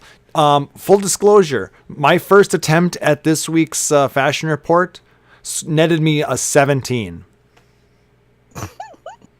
And yeah, he would rather have wasps sting him and do really nasty things than look at me at that one. See, he was much more generous for me. He said that it seemed like I had decided to just defecate on this concept. Yeah. And that was my best effort, was I could get that. Well, your best clearly isn't good enough. Apparently. Well, okay, so let's kind of rewind and kind of explain now that we know what it is. Yes. Okay. Yes. Let's do so. So the Fashion Report is a new attraction to the Gold Saucer, where you can go and get judged by someone who's not the Guild Master of the Weaver. Oh, absolutely not. He's a masked rose. Definitely not him. And basically, if you do it wrong, he says you're a piece of shit. Yeah. Even if you do it right, you're still a piece of shit. I mean, like, people like Gordon Ramsay, right? Yeah, pretty much. He gave some reasonable comments for my last attempt. He was, like, not hateful. Yeah. So basically every week there's a downtime where they'll show you the what word am I thinking of? You get The theme. Yep, the theme. The theme that they want for that week. And the first theme was high society, elegance, yada, yada, yada. And they give you specifics, item slots where they kind of judge you on it. I've actually got it in your timers under Control U. There actually is an option for fashion report that shows you what the current requirements are. Oh, Yep. Ooh, I didn't know that. I had to take a yeah. screenshot. So yeah, the head was silken things. Body simple is best. Long skirt for legs. Cute as a button for feet. And for the rings was friend to the end. And all of those are kind of hints. There's multiple things that could fulfill those descriptions, but some of them are better than others. Yep. Yeah. So you get 4 tries to get as close and as high up as you can. I don't know. Going into this, I didn't really think it'd be like this. You know. What's this? Everyone's saying Glamour is the true end game, and the moment you get a chance to raid, it's like, oh, I have to learn my rotation, by which I mean how to pivot on the runway. Yeah. There was a lot of controversy. So basically this is what we learned about it. And you can go on Reddit, Tumblr, pretty much anywhere. Yeah, we're not going to spoil what this week's answers are at all. Just they FYI. did explicitly encourage you to discuss with other adventurers. Yep. Yes. We're not going to tell you that though right now. That's not what we're here for this week. We're just going to kind of talk about the how it works. So go ahead, Luna. But okay. But so yeah, High Society was this week.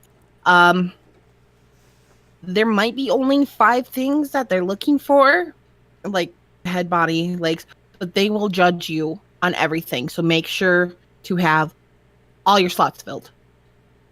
All of them. Except for belt. No one can see your belt. No, even the belt. Really? Yep, you have to have and weapon and everything. Oh, I thought they said they judge you on 11 slots.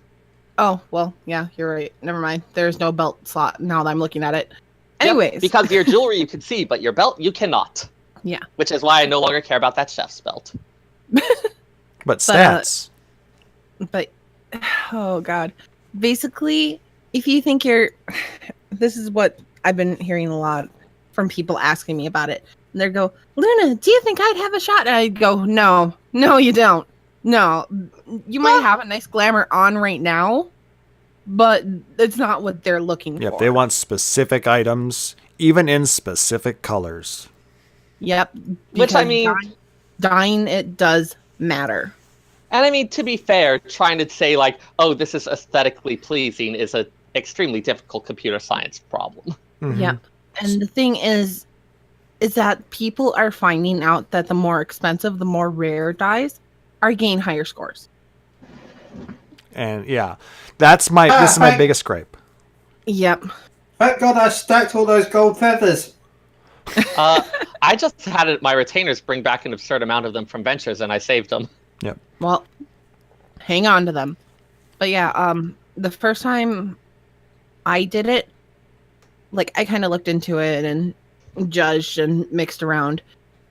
But the first score I ever got was 71. So. Ooh, I'm Luna, and I'm really good at glamour. The one thing that fucking got me, though, was the ring. If I had the ring, I would have probably gotten 80 plus. Easily. Yeah. And it does seem like something where, again, I tried out a couple things and I saw what a lot of other people were doing. There are multiple items that will fulfill the theme. Like, some of them are definitely better fulfillments of than others. But my first one was like a 52. And that was with a bunch of things that was like, this falls under the, like, it was still like 1 or 2 star rating. Like, it was still, hey, I picked a thing that was a silken thing, or that was a long skirt. And it did seem to recognize it as, hey, this is fitting into the theme. He does kind of bring that up too in the dialogue. Like, for mine, he kept saying, okay, you got the basic fundamentals, but you need some fucking flair.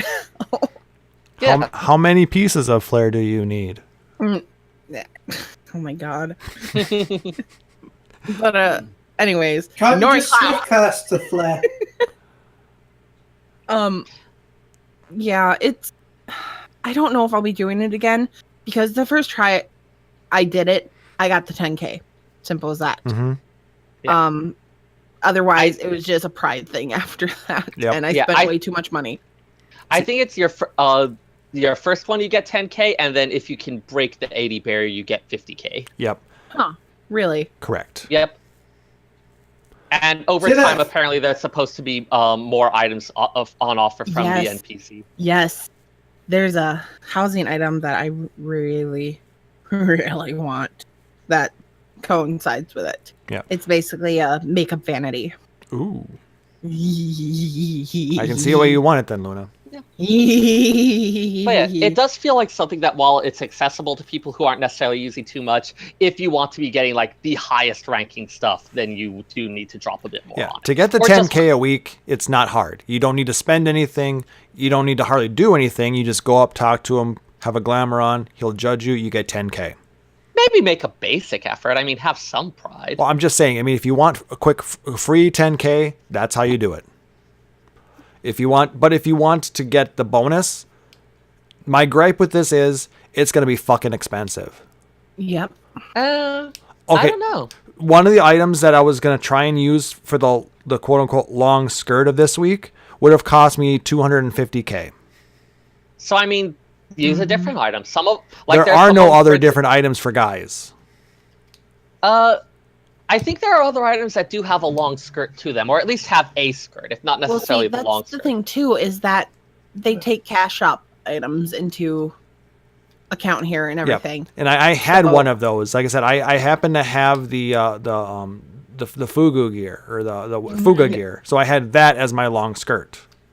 Yep. But like for the silken things, I think the Even Star hat, the old Black Mage Geralt's Masterworks piece, would actually count for that. That is that silk top hat. Yeah, but like I said, let's try. Yeah, I suppose we should maybe try not to spoil it for people. What if they want to figure it out on their own? That's But- totally a silk top hat. If people don't know that, they have no Yeah, class. and there were a couple of other items that were event items that worked perfectly for it. Oh, But they're locked back. They're locked back behind those invisible barriers again. Exactly. Klauss? If you didn't do it, what's that? A long skirt that men could wear, a demon skirt of casting or healing. Oh, okay. I guess I missed those. My bad. But yeah. Well, the demon skirt, I don't know if that would have fit high society though. Honey, if you can't make that work, you don't belong in high society. Oh, Oh, it's getting I have serious. no in here. idea where the hell that came from. Sarah brought out the honey. Oh dear. Also, I don't know if you guys could hear the snapping.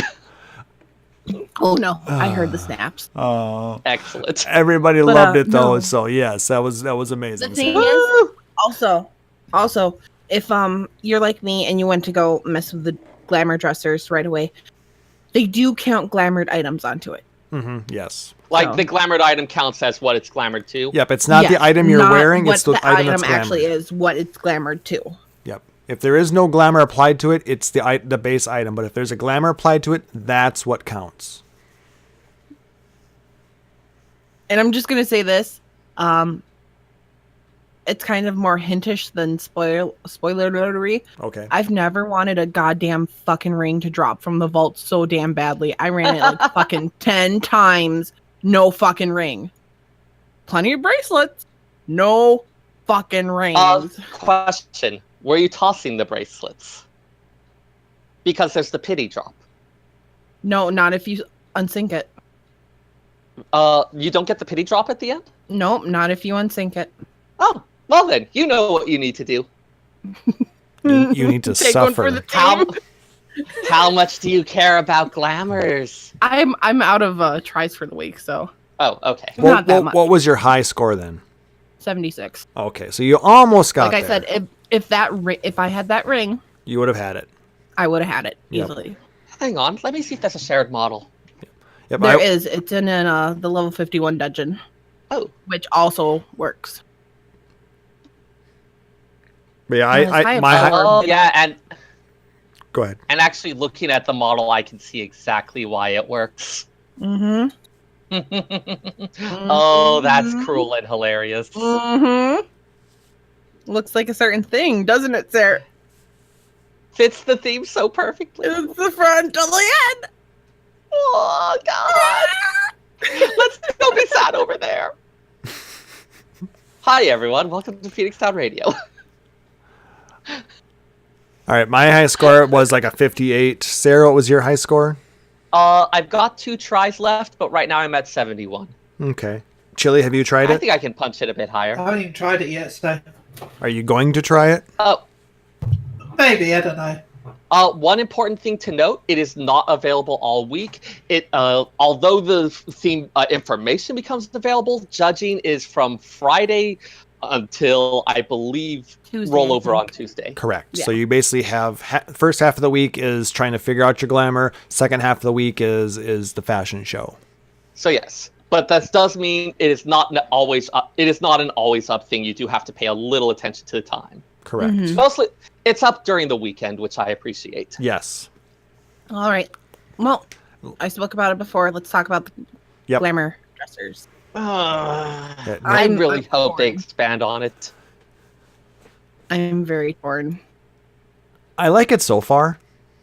It's a start. It's a start. It is a start. I'll admit that. I wish there was more item slots for it. 200 is not enough. I'm still leery about putting things in there because I don't want to get rid of them yet. I'm really hoping they kind of take that back. Yeah. I mean, the thing that frustrates me about that is it means it's not available for use on a retainer or on a squadron member. Yeah. Well, they're talking about expanding it to those. Yeah. And if it does expand to that in the future, I'm going to be much more excited. But as it is, at this moment, I'm... Yeah, there's certain things about it that I'm not quite happy about. Like, if you put something into the dresser and you want to create a new plate using something that's in there, you have to be at an inn. Yeah, they did say that was a server load thing, and know, they're planning to expand that later on. It just makes making the glamours on the fly, like people would normally do, a little more difficult. I encountered that today when I finally turned in my items from Sigmascape. Yeah. And I had to glamour the sunglasses. Still glamour like normal. Yep. And it took me a little bit to really figure out that, oh, wow, there's actually a item that I can drag onto my hotbar to get into the glamour plates. Wait, what? Yeah. How do you get into glamour plate? It's one of the buttons that you can drag to your hotbar. Give me called button. glamour plates. I had to dig for it to find it, because otherwise I ended up, because I was like, okay, so how do I apply this glamour plate that I've already made now? Because I know I can do it in a city.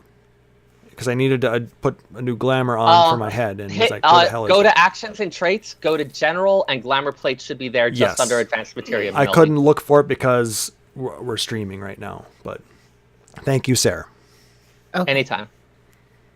And then you can drag that action to your hotbar, and then you have fast access to glamours.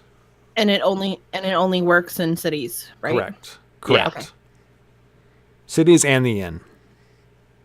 Does it work in the housing wards? I don't know. I have not tried it yet. It's the major settlements thing. So stuff like wherever you could. That cannot be good for my propellers, Chille. Let's just wait. Oh boy. I love chopped potato. Yeah. Are we trying to make Anyways. potato salad here? I'm hungry. Sorry, Luna. Anyway, God damn it. so glamour dresser. I want it for a housing item. I Please do stop too. Making me go Soon. Very soon. I love the look of the item itself, the action of it opening up, and the rainbow prisms and the really cool mirror. I love that. But I'm all about that. But like I said, I'm still having issues with the fact that you can only have 10 plates right now. Like I said, I understand the reason why they're doing all of it this way, but that doesn't mean that our thoughts on this aren't still valid. Yeah, it can be something where it's like, hey, it will hopefully be more awesome, but as it is right this moment, it's lacking. Yep. It's like I said, it's a good start, but there's a lot of improvements that I can see the direction they're taking it. The best part about this entire thing is the old system still works. Yeah. And you can do a certain amount of mix and match between the new and old system as well. Yep. My biggest happy part about this is the fact that it made the frickin' armoire useful again. I don't have to pull things out of the armoire to put onto a glamour plate. Oh, yes, anything that's in the armoire retainers and crafting. Right. Oh god, no. Right? No. Right? It just proves that it can be fucking done. That doesn't prove it! Yes, it does. That's it. It links it to another system. That's not how it works. That's like my roommate who used the floor cleaner to wash dishes because they both clean. I love causing anarchy.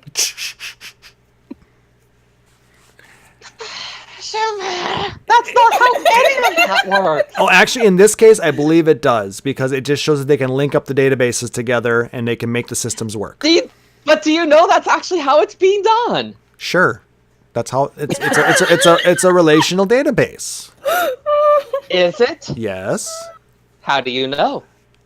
Science. Computer. Oh my god. Science. Oh my god, Klauss, I am going to drive over to where you are and I am going to throttle you. Pick me up before you do. Let me watch. Sure. I'll videotape for the Phoenix Down radio website.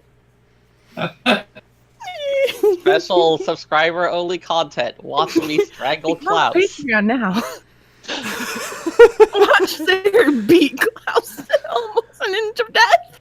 Oh. Anyway. Any other thoughts on the glamour, the new glamour system we've got? I hate the fact that I can't have separate glamours for armor for separate jobs.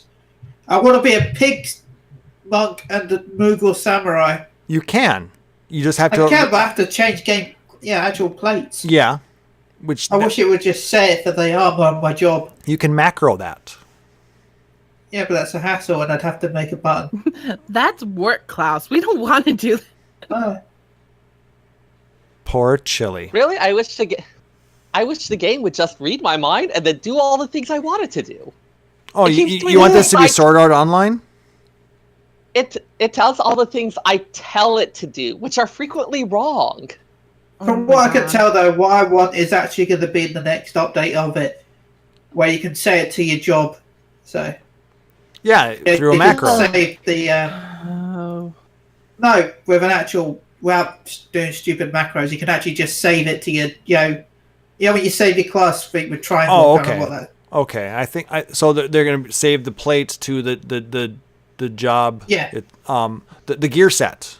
They're going to gear apply it set, to the yeah. gear set. Okay. yeah, Oh, because then you could swap the underlying pieces without the plate changing. yeah. Or change the plate. Yeah, when you change gears, you'll change the plate, sort of thing. And then when you change clothes at the middle of Ralger's Reach, no one can see you do it. Oh my god. No, they'll Unless think, you Down radio. or they'll Make think it- you That's changed the fun clothes, but you didn't because they just made them look different. Phoenix Down Radio, making it creepy since 2015. TM. Let's not actually use that as a tagline. No, Like, I feel that it's poorly. that is a Have we terrible been doing tagline. 2015? Yes, Oh my god. yes. We will be celebrating 3 years in September, Wow. Wow. I think I've been here for 2. at least. Yay! All right. Anything else that you guys want to talk about regarding to patch 4.2? Let's see. Was This there- mount is the best mount ever. Oh yeah, new mount. We could talk about housing items. Oh boy. That mount is surprisingly easy to get, too. It's only 6 Yeah. achievement points or Yep. It's like all certificates. the mounts are 6 achievement points. And there's also a new minion that you can get for, I believe, 1 point. 2, I think it was. Yeah. It's cheap. So The I mean, Coma Inu. yep, very cute. Let's I hope they add more because the whole point of this is because they got rid of the veteran wards. Yep, and So I hope they keep including stuff. Because I mean, I've already got all the other rewards in there, and I still have like 160 certificates yet to spend. Yeah, I mean, Oh like, God, is there a one way of the that you can reasons check they- how many you have? Yeah. Yeah. You go into Yeah. your achievements. Yeah, I have 128, I think. Where is it? Yeah, I have 204. I have 142. So we've been playing this game way too fucking much. Slash playtime. Let's see. Well, like I said, those points are they based ma- off of achievements. So the more Yeah. achievements you've unlocked, the more Yeah, certificates you'll but get. the longer you're playing, the more likely you probably are Yeah, to actually have unless you're I like dunno. unless you're like my old free company leader, he just idols in Limsa like Well, that's what I do, 24/7, too. 365. That's what I do. And most of my time is me in my house. Mhm. The breadbasket furnishing is totally adorable. It really is. I haven't made it yet. I totally could, but Yeah. It's a minor thing, but some of those crafting changes they made. So, as a part of doing the submersible stuff and looking at the airship stuff, I started going through our company chest, clearing out old materials, and those changes to the astral oils and to the ethereal reduction actually made it much easier to process a bunch of the old airship materials. So we're actually going to be able to start having grade 3 free company buffs now. Sweet. So, like, some of those changes, I think, are just streamlining a lot of the old process. It's minor stuff, but when it came time to clear the stuff out, it made it a lot easier. Yeah, well, I suppose at this point, with a lot of that ethereal reduction stuff, I mean, it was about time that they increased the yield on it. Yeah, it's mostly for the Heaven's Word items. Mm-hmm. But I mean, it's still nice that they make it a little bit easier, and then they increased the yield on a few other items as well, did they not? Yeah, so I think Astral Birch was one, which I know shows up in some aquariums, and also I want to say some painting frames. Not Couple 100% others like sure, that. but yeah. Anything else that we want to talk about in the spoiler-free discussion of patch 4.2? well, what we were just kind of talking about, housing items. There's a lot of new housing items that came out. Make sure to check the maid servants NPCs because a lot of them are on there. Yep. I made a ton of money don't- from selling that stuff on the market board. You are part of the problem. Yep. I mean, like, there are people who consider it not worth their time to find this stuff out. If their time is worth that much compared to their money, I'm kind of okay with this. This is why I made a Twitter announcement saying don't do what Klauss does. Well, the thing is, a lot of people are doing the same thing, so. I know, but it doesn't make it right. No, I agree. I mean, if you want to put the time in to try and find the item, I always, if there's something I like, I look it up first. See where can I get it. Mm-hmm. Yep. I'll be honest, all I've been doing every day is logging in to check to see if the carbuncle bathtub has gone down in price. Oh, I still haven't looked into that. Oh my god, none of that is particular. The only part that's at all expensive would be 4 things of Doma Coat, which would be 40 creation tomes. Oh, and you'll need someone who has Master Goldsmith 6 and 1320 Craftsmanship 1220 control. Mm-hmm. But other than that, all of these parts are not difficult. No. Yeah, it went from a it's really million easy. down to 600,000 next day, down to 350,000 the day after. Oh, that's Yeah, not so- bad at all. So Yeah, that's on my I mean- server. So I mean, it's almost certainly a, hey, there's an initial rush, and then as people are finding that hey, it's not necessarily actually that hard to make, Yeah. the market gets a bit more. I actually been making the hot springs. oh yeah, I heard that's Hagen a hot thing. springs. And just going to the Toria lumber node and getting that and getting the Scarlet Yurishi from the I lady. kind in of want to see Ralgar's. how those will look, because it seems like a kind of I have charming one thing, at- but I... Come over to my FC house after this. I have one in the front yard. Oh! That's the other thing that's so wonderful. Fred's List teleporting. Right? Oh, Yeah. yeah. Holy shit! Best So, part yeah. of 4.2. Yeah, so you no So longer just- have to have for- access to their house. That you can just, if they're on your friends list, you can go. Important note, so for free companies and for personal houses, if there's an aetheryte on it and if they have enabled the option for others to teleport to it, which is defaulted to off, so you may need to turn it on. But then you can just right-click someone in your friends list, not in your party list, in your friends list, and under estate teleportation, you can have the option to teleport to their personal house or to their free company house. It has been so much easier to call people in for crafting the submersible parts because of that. Makes sense. I'm really happy it's in your friends list and not your teleport list because Oh, I god have damn. 200 friends, so You can go anywhere, is what I'm hearing. Look at me. I'm Chille. I have all the friends on Ultros. pretty much as Ultras is now a preferred server, I think I literally have everyone on Ultras. Probably. Though I did get a expert roulette with a bunch of people from Ultros and asked if they knew you, and they said no. Wow. Yeah, I must have gotten the 2 people who don't It's know a you. miracle. I must find them. And friend them. Chille's on a mission. I will find you, and I will friend I don't you. know who they are, but Anyways. I will find them. Let's move on because Let's. we're already almost 2 hours. We are 2 hours in. Yeah, we are. Oh, wow. That was a lot of discussion. So we have an amazing interview now to talk about. We talked about the fashion things last because it links into our interview. Luna. All right. Well, we were supposed to talk about this on the last episode until I had that crisis Things happen. Damn it, Yeah. Chille, stop drooling on Luna's keyboards. I'm Right? sorry, but I was. I know it's What? a sexy keyboard, but you can't have it, Chille. So I'm going to get that bucket under Chille's mouth again. He's starting to drool. Yeah, no shit. Anyways, on Twitter, I started seeing this group pop up, and basically I thought, why haven't fucking people done this before? I got to interview a lovely lady by the name of Sophia Edenhart. Sorry if I butchered your name. And they basically run a Twitter and a Discord dedicated to pretty screenshots and glamour. That's true end game. The true end game. The truest of the true. And so I'm like, holy shit, I want to know more about this. So I just started asking her questions, being annoying. And she agreed to it. But yeah, we kind of went into it. And basically, the name of the Discord and the Twitter is Eorzean Glamour Idols. EGI, Eggy, which was freaking clever as hell. But who wants to go with this first question? I say you go ahead, Luna.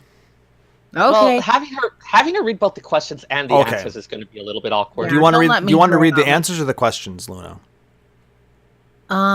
Let me read the questions, and then you guys can take turns probably doing the answers. All right, that makes sense. All right. So first, we start off. Can you tell us, in your words, what the EGI is? I'll start with the first one. EGI, or Eggy, we'll call it, is basically, and this is in her words, my attempt to bring together players from across all the data centers who are interested in sharing glamour screenshots of their characters in a way that will let them get their work out to more people, as well as help them get inspired and improve their skills. Yeah, and I know they've definitely inspired me to do some things, and It seems like there's a huge community of people that are into this, and so really all that's needed is some way to bring them together, some type of central place for them to meet and connect up. Mm-hmm. All Absolutely. right. And then I kind of asked her to tell us about herself and anything else that we want to know. All right, and so her response on that was, my name is Sophia Edenhart, and I am a blue-skinned Keeper of the Moon on Excalibur. My main job has been Summoner since I first started the game, but I like to play and rotate through all of the different jobs. I consider myself to be more of a balanced player. I divide my time up between a wide array of content from hunting to PvP to raiding to triple triad and chocobo racing. I also try to stay up to date on crafting and gathering and love decorating my personal spaces, as well as glamoring my character's various jobs. And it does seem like this is something where having an interest in lots of different aspects of the game is really helpful for people who want to get involved with more of the glamour options, being able to have a good idea of what's out there and having access to it. Definitely. I kind of wish I would have followed up with her, seen what her response is now to 4.2, but maybe we can do that for a future episode. Definitely. All right. Then I asked her, we see it around, but we never really thought about making it. What made her want to make a community dedicated to the screenshots and the glamours? Chille, you want to read this one? Yeah, sure. I started using Twitter back in August to begin sharing my screenshots with other people who might be interested. And my favourite part has been making new friends and meeting new people without being limited to my own server. I made friends with some people on Discord and have interacted with individually and through Twitter, but I found that Twitter can encourage competition between people due to numbers being so prevalent. And I wanted to find a way to get past that and bring people together to having fun instead. For me, MMOs are about finding fun people to play with, and I wanted the passionate that players put into their glamour shots to benefit from that same outlook. And I totally agree with what she said. I mean, that's one of the reasons why, after learning about this, I wanted to let everyone know on our podcast about it. Definitely. And then I asked her, you seem to have gotten an amazing amount of feedback. Like, literally, when I went to go look at this Twitter, it started with a few people, and then hundreds of people were flocking to it and retweeting it. I'd see it every other post. Just eggy, eggy, eggy, eggy. And so I asked her, did you expect so much feedback from the community? I expected that we would get some attention because I selected an initial core group of people to help me get me started who have their own networks and influences within the community. Great way to do it, by the way. I tried to pick people who I admire and respect so that others would want to come and share their time with us. However, did not expect to get as much attention as praise as we have so far. It seems apparent now that these players were looking for such an outlet, and I think it just took some willingness to do the footwork to facilitate it for them. Awesome. And they did a great job doing that. Absolutely. I mean, to have a group like that take off so easily, I'm jealous. I really am. Like I said, it was something we never thought of doing it, but we needed it. Then I asked her what are some of her favorite screenshots and glams. All right. So when it comes to screenshots, I really admire a lot of what the Japanese players are doing. I'll jump in as Seyrr here to mention that there's quite a lot of like screenshots of housing setups that look like small cities. There's a lot of really amazing stuff out there. The car? The car, yeah. One of the conversations that actually inspired me to try to bring together this community was one that discussed the need for players on the Western-based data centers to step up their skills so they can be just as good as our friends in Japan. I tend to prefer works that are full of color and motion and life, but sometimes I do enjoy more of the subtle works, and I always love seeing adorable characters. I tend to appreciate attention spent on smaller details, as well as expressions and directions faced and shot from. My favorite screenshots are the ones that make me think, why didn't I think of that? Concerning glamour, it's difficult to describe favorites because there are just hundreds of examples of great combinations out there to choose from. Personally, I like to see combinations that are rare and represent thinking outside of the box.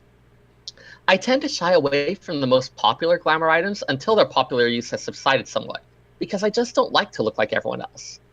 I think the best glamour decisions are made when one takes into account the full spectrum of appearance, including hairstyle and color, skin color, and accessories. I also think glamour should somewhat represent one's personality as well.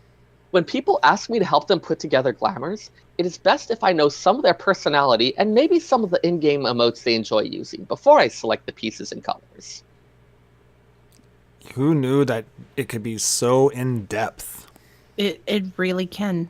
I mean, a lot of this seems to be like real-life fashion modeling as well, where it's the person is not just a hanger for the clothes, but it's like how they move with it, how it all comes together. Yep, certain things might look good on one person, but maybe they don't look good on another person. And I think in-game, that's the same. I mean, there's certain pieces that work great on like Lalafels or on smaller, petite characters. But if you try and get it on a larger character, it loses a lot of its appeal. Klauss, let's get you into my mom glamour. I've tried on the sweater, and it looks very plain. Exactly. You're like the dad. You're saying it for the EP. I'm the dad of light. I'm gonna try out now. Like, totally, we've got like moms and dad bots across Eorzea. Right? All right. And because I had to throw you guys under the bus, Woohoo! do you think any of my co-hosts have potentials of being models for Aiki? And this Who's one's gonna you, take Chille. it? Yay! I was hoping someone else would do it, but okay. Well, Klauss seems like a handsome guy, and I agree. And Chille is super. I have to say, Klauss is super cute as well. Both of them. But I have a special place in my heart for sun cats, as Seyrr would be my top pick. More generally, though, I think everyone has the potential to be an Eggy model. Anyone who joins our Discord server will see in the welcome message that invitations are not extended to people simply because of their creative skills or their aesthetic qualities of their characters. It's more about who they are as a people and how they interact with others. I think taking an elitist stance where only the best are allowed to fill a certain rank just paves the way for hurt feelings and big egos, like Chille. I mean, we should instead be looking to foster good spirits in others and encourage them to learn and improve rather than laminate any perceived lack of skill.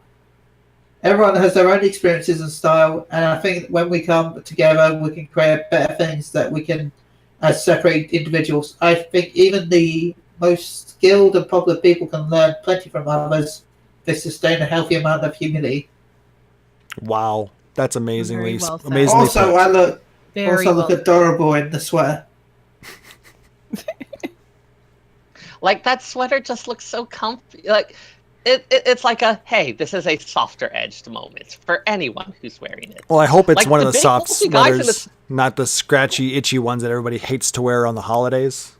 Like, the big bulky Rogadin or Highlander in one of those. They just look so much more like, hey, we're going to relax and be comfy and play a board game. Or my mom glamour, where I can beat you with a frying pan. All right. Well, moving on. Did you call the community Aggie since we have Aggies in the game? You're up, Seyrr. Okay, that was definitely a part of it. Really, the name came partially from hashtags that I started using to appeal more to Japanese players. I started using hashtag and then a bunch of Japanese characters that I cannot read, which basically means Mikote Pinup Girl, and refers to a type of model or idol which appears in Japanese men's magazines. In some places, they're referred to as glamour models, so I took these ideas and decided to apply them to FF14. We, of course, already had idols as part of the game's lore through the past Songbird events, so I felt that idol already fit quite well.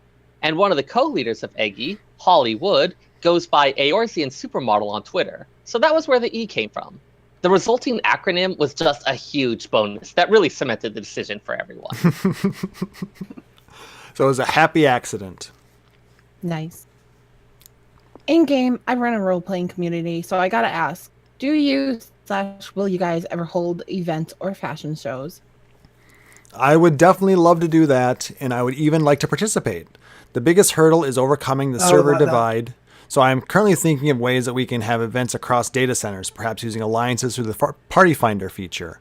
However, it will take spirited and dedicated people to organize such events, so I hope your listeners come to us and bring those skills with them. I already have my hands pretty full with keeping the community operating smoothly at the present time, so others would need to take the initiative. Oh my gosh, guys, I just had the best idea. Do you mean it Alliance? seriously, or are you being a troll again? Seriously. Do an alliance, go into like Circus Tower, maybe clear the first few fights, clear some appropriate spot, and use that as your stage. I was thinking Like, that, or maybe something like, we'll have to see what Eureka looks like. But like, there's totally some areas in Circus Tower that would be like amazing fashion show stages. True. Yeah, because they got the stairways and all of that stuff. And you've got like, you could have like the stage area, or you can have like the crystalline walls. Like, there's lots of different styles you could do with it. And See, it's I am not 120 always trolling. minutes, isn't it? Yeah. So you've got 2 this hours in there. Yeah. Like, go in unsynced, beat up some stuff. The only problem would be that you would have to go in on whatever job you're going to wear stuff for. So, like, glamours that depended on crafting or gathering classes might not work as well. Yeah. That's why I was thinking maybe something like Diadem or Eureka might be a possibility as well. Yeah. Possible. All right. With 4.2 coming up, obviously I said this was before 4.2 dropped, but coming up with the new glamour system, How are you feeling about the changes we've learned so far coming to the Glamour game? Excited? Skeptical? What are you hoping to see from it in future patches? Chille? I thought I just did one. Okay, one second. Number 9. Yeah. Oh, I'm beyond excited for the changes to the glamour system as well as to G-Pose. One of the major burdens of being interested in glamour is having a place to store and easily access all of it. I think the new system will help elevate some of that burden and allow people to focus more on the creative part and come up with more interesting ideas. I tend to have a positive outlook on the future, and I think should look for where the new system can benefit them rather than laminating what they might lose or having to learn a new system. I have faith that positive gains will outweigh whatever weakness the system may carry. And hopefully, like I said, we do know that they had some limitations that they implemented with it. I'm hoping that, they take those pieces and they're able to expand upon them to make it easier to use. And I would definitely be interested in hearing a follow-up from her on how she feels about the actual implementation. Yep, and I will talk. It does seem like something where there's potential. I'm just not quite sure it's there yet. Yep. And I'll talk about that here when we finish this last question. All right. And finally, we asked her is there anything else that you want the FFXIV community to know about Iggy? I would love it if everyone followed our Twitter page at Eorzean Idols. That is our central public hub where we are retweeting our model screenshots as well as posting the best offerings from within our Discord server. I encourage people to like and retweet their posts as much as they can so that we may reach the widest audience and try to include everyone who enjoys this type of content. People can find an invitation link to our Discord server there, and I can tell you that most of the people who have joined are in love with the community already. The camaraderie that has already built up over the last few days is astonishing, and I can only foresee that growing and strengthening. People can also look for collaborations between Eggy and other content creators in the future. I am already speaking to other fan media groups about ways that we can enhance each other's content and communities. Above all, I hope everyone has fun and enjoys FFXIV for many years to come.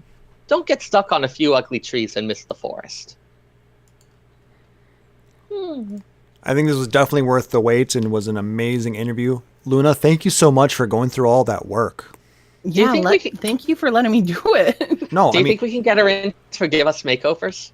Well, I don't know if I'd go quite that far, but I would actually love to have her on the show sometime, or any representatives from Eggy. I think that would be an amazing thing. I'll probably leave the facial hair alone, Klauss. Maybe. He's going to turn into a Lalafell again. I only have one Fantasia left. Can you gift Fantasia? Yes, you can. You'd have to buy it and gift the code.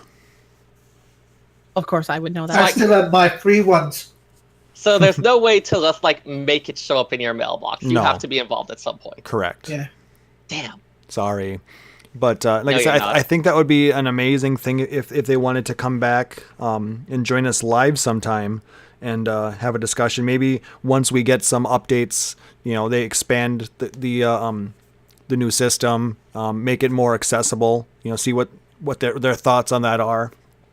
I definitely want to revisit the glamour system and see what and them as well. So that's what I was trying to say. So guys, if you are listening or watching this, let us know if you're interested in joining us live on the show sometime. We would definitely love to have you in the future on a future episode. Any other thoughts from you guys on this interview?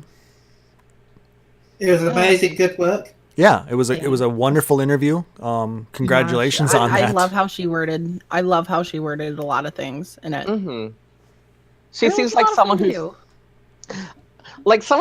puts a lot of thought and care into it. It's that's always a sign of someone who really enjoys what they're doing and really cares about doing a good job about it. Mm-hmm. Definitely.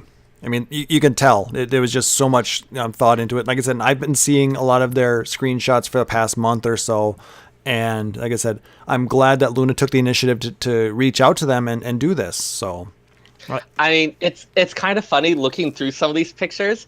I have the thoughts oh my gosh, I wonder if that look would work on me. And it's oh my gosh, this is what happens when you look at a fashion magazine.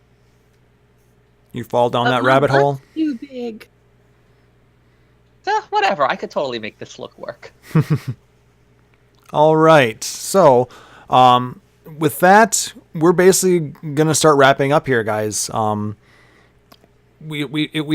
Seyrr didn't have a lore episode ready for us this week, so we'll. Unless you want to hear about the lore of pressure holes and metallurgy. Seriously, I learned so much about metallurgy while I was looking up stuff about the various minerals used for the submersible. Yeah, let us know if you want to hear about metallurgy in the future, guys, for lore. Oh my god, Klauss, someone's going to want to know about metallurgy, and then I'm going to actually have to do it. Seyrr, that's one thing I love about you, is that you find something new that you don't know much about, and then you just dive into it. I really think that's a good dive trait. into it. Shut up! Dive. We had a perfectly lovely moment, and then Klauss wrecked it. Dive. Here I was trying to be genuinely nice to Seyrr and giving him a nice compliment, and then you just fucked it. And I just dive into it. We're going down.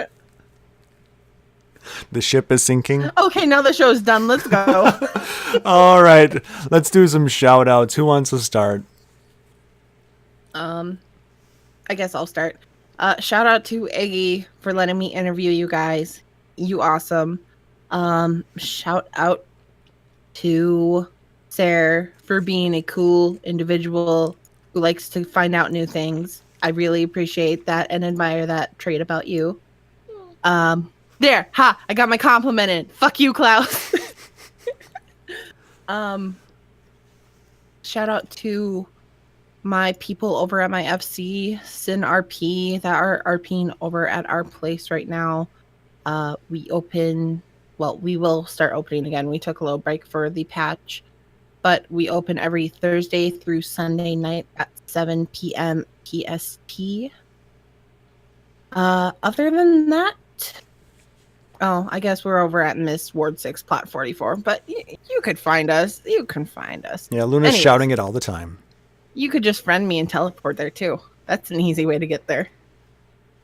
But yeah, if you want to go find me on the social medias, you can find me over on the Twitter at my new Twitter handle at Luna_IVFFXIV.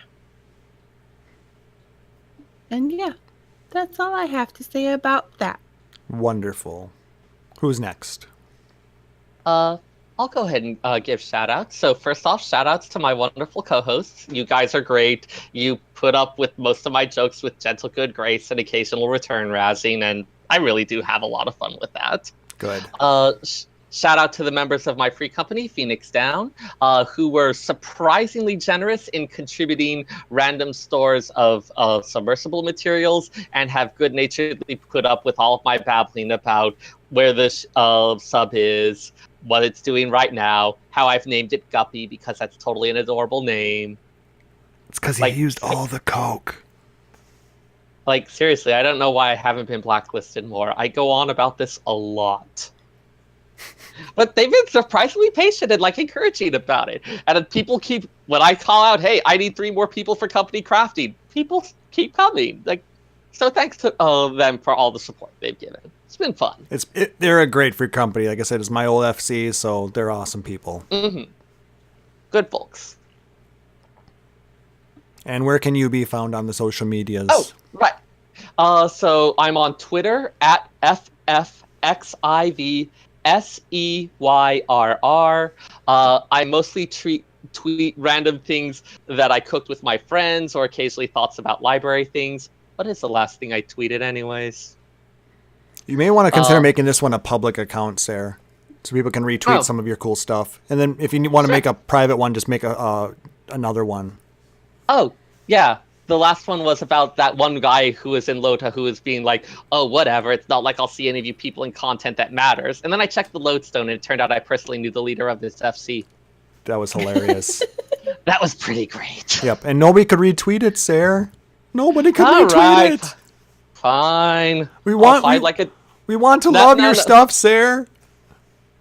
I need to figure out if there's anything here that does need to be locked down because public employee and all. Oh, absolutely. Like I said, that's why I'd maybe just make an actual one for you then, and then make this one your persona.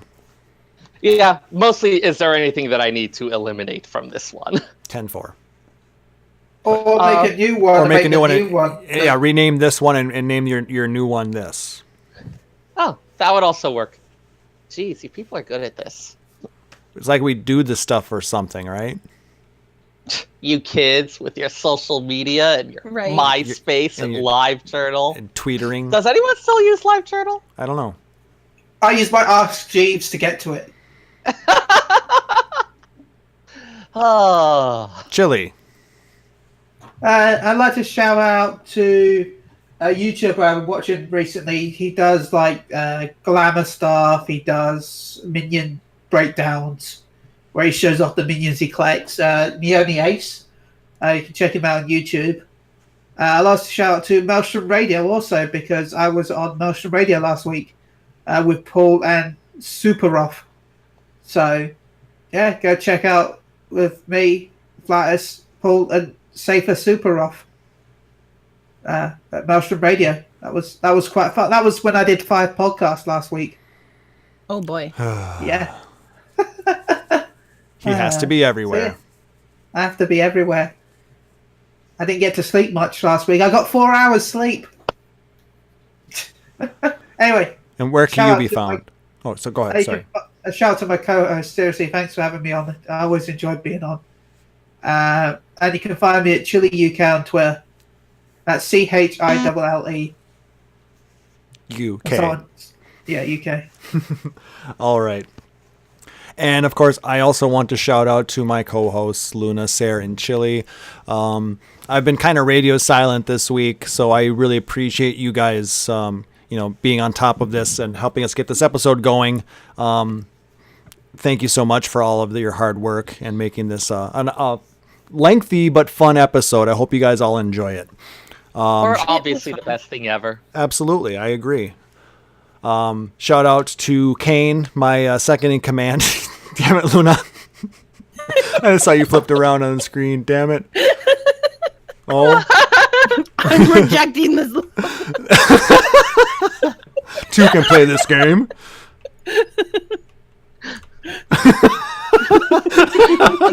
This looks like it's about to get awkward over my way. I want to shout out my second in command, Kane Thorbreaker, of the Phoenix Rising Free Company. Thank you so much for all your hard work. Being a damn troll, but an amazing one. Shout out to Eggy for the wonderful interview that you gave to Luna. And like I said, we do look forward to working with you guys in the future. It's been a lot of fun. And shout out to everybody watching us live here at twitch.tv/Phoenix Down Radio, as well as everybody listening to us on the podcast. That's going to do it. For those of you listening on the podcast, I'm sorry. There's a lot of visual trolling going on. So Just watching that thing spin is kind of... This is why you should tune in live to our podcast. or check out the video on youtube.com/Phoenix Down Radio. That'll do it for this episode, guys. Magic. Can I do my outro, guys? Yeah, sure. Okay. This will do it for this episode, guys. If you liked what you heard, please make sure to like, subscribe, or follow us on iTunes, Stitcher, Google Play, YouTube, or whatever your preferred podcatcher is. And if you can, leave us a rating or review. We say it all the time, but it really does mean a lot. It helps people find us, and all these algorithms and stuff really make it easier for other people to locate us and shoots us up on the rankings. So, like I said, we really would appreciate any type of rating or review. If you really dig the show, you can always consider becoming a subscriber here at twitch.tv/Phoenix Down Radio, and get access to subscriber-only emotes. Or you can, if you'd prefer, you can always subscribe at Patreon at patreon.com/Phoenix Down Radio. Any proceeds we get through those methods go towards growing the show, covering all the background stuff, and allows us to do some of the fun things like giveaways and stuff like that within the show. But whether or not you support us monetarily or not, any type of support, whether it's emails, likes, retweets, stuff like that, it's always greatly appreciated. We love the interaction with you guys on social media and love talking with you guys, and it's just so much fun. So thank you so much for being amazing people and helping us have fun doing this, because I mean that's the reason we do it, because we have fun doing it, guys. Isn't that right? Yes. Yes. I mean, I'm not getting paid, so it must be that. All right. So for my co-hosts, Seyrr Timono, for Lunavox, and for Chille, I'm Klauss Nightbringer, wishing everybody a wonderful evening. Thanks again for joining us, and take care. If you put the chairs together like this, it looks like a band. Phoenix Down Radio is a production of PhoenixDownRadio.com and Eorzean Productions. And 14 and Eorzea are trademarks of Square Enix. In-game content for Phoenix Down Radio is the copyright of Square Enix. Open to music for Phoenix Down Radio is provided by Guilty Gear Rock You. Check out the Metal Chocobo theme cover and many other music videos at youtube.com/Guilty Gear Rock You. Closing music for this episode is provided by Guitar Wanker 90. Please check out their full version of Matoya's Cave and other rock video game covers at youtube.com/Guitar Wanker 90. The views and opinions expressed in this episode are those of Phoenix Down Radio and its hosts and do not reflect the views of Square Enix.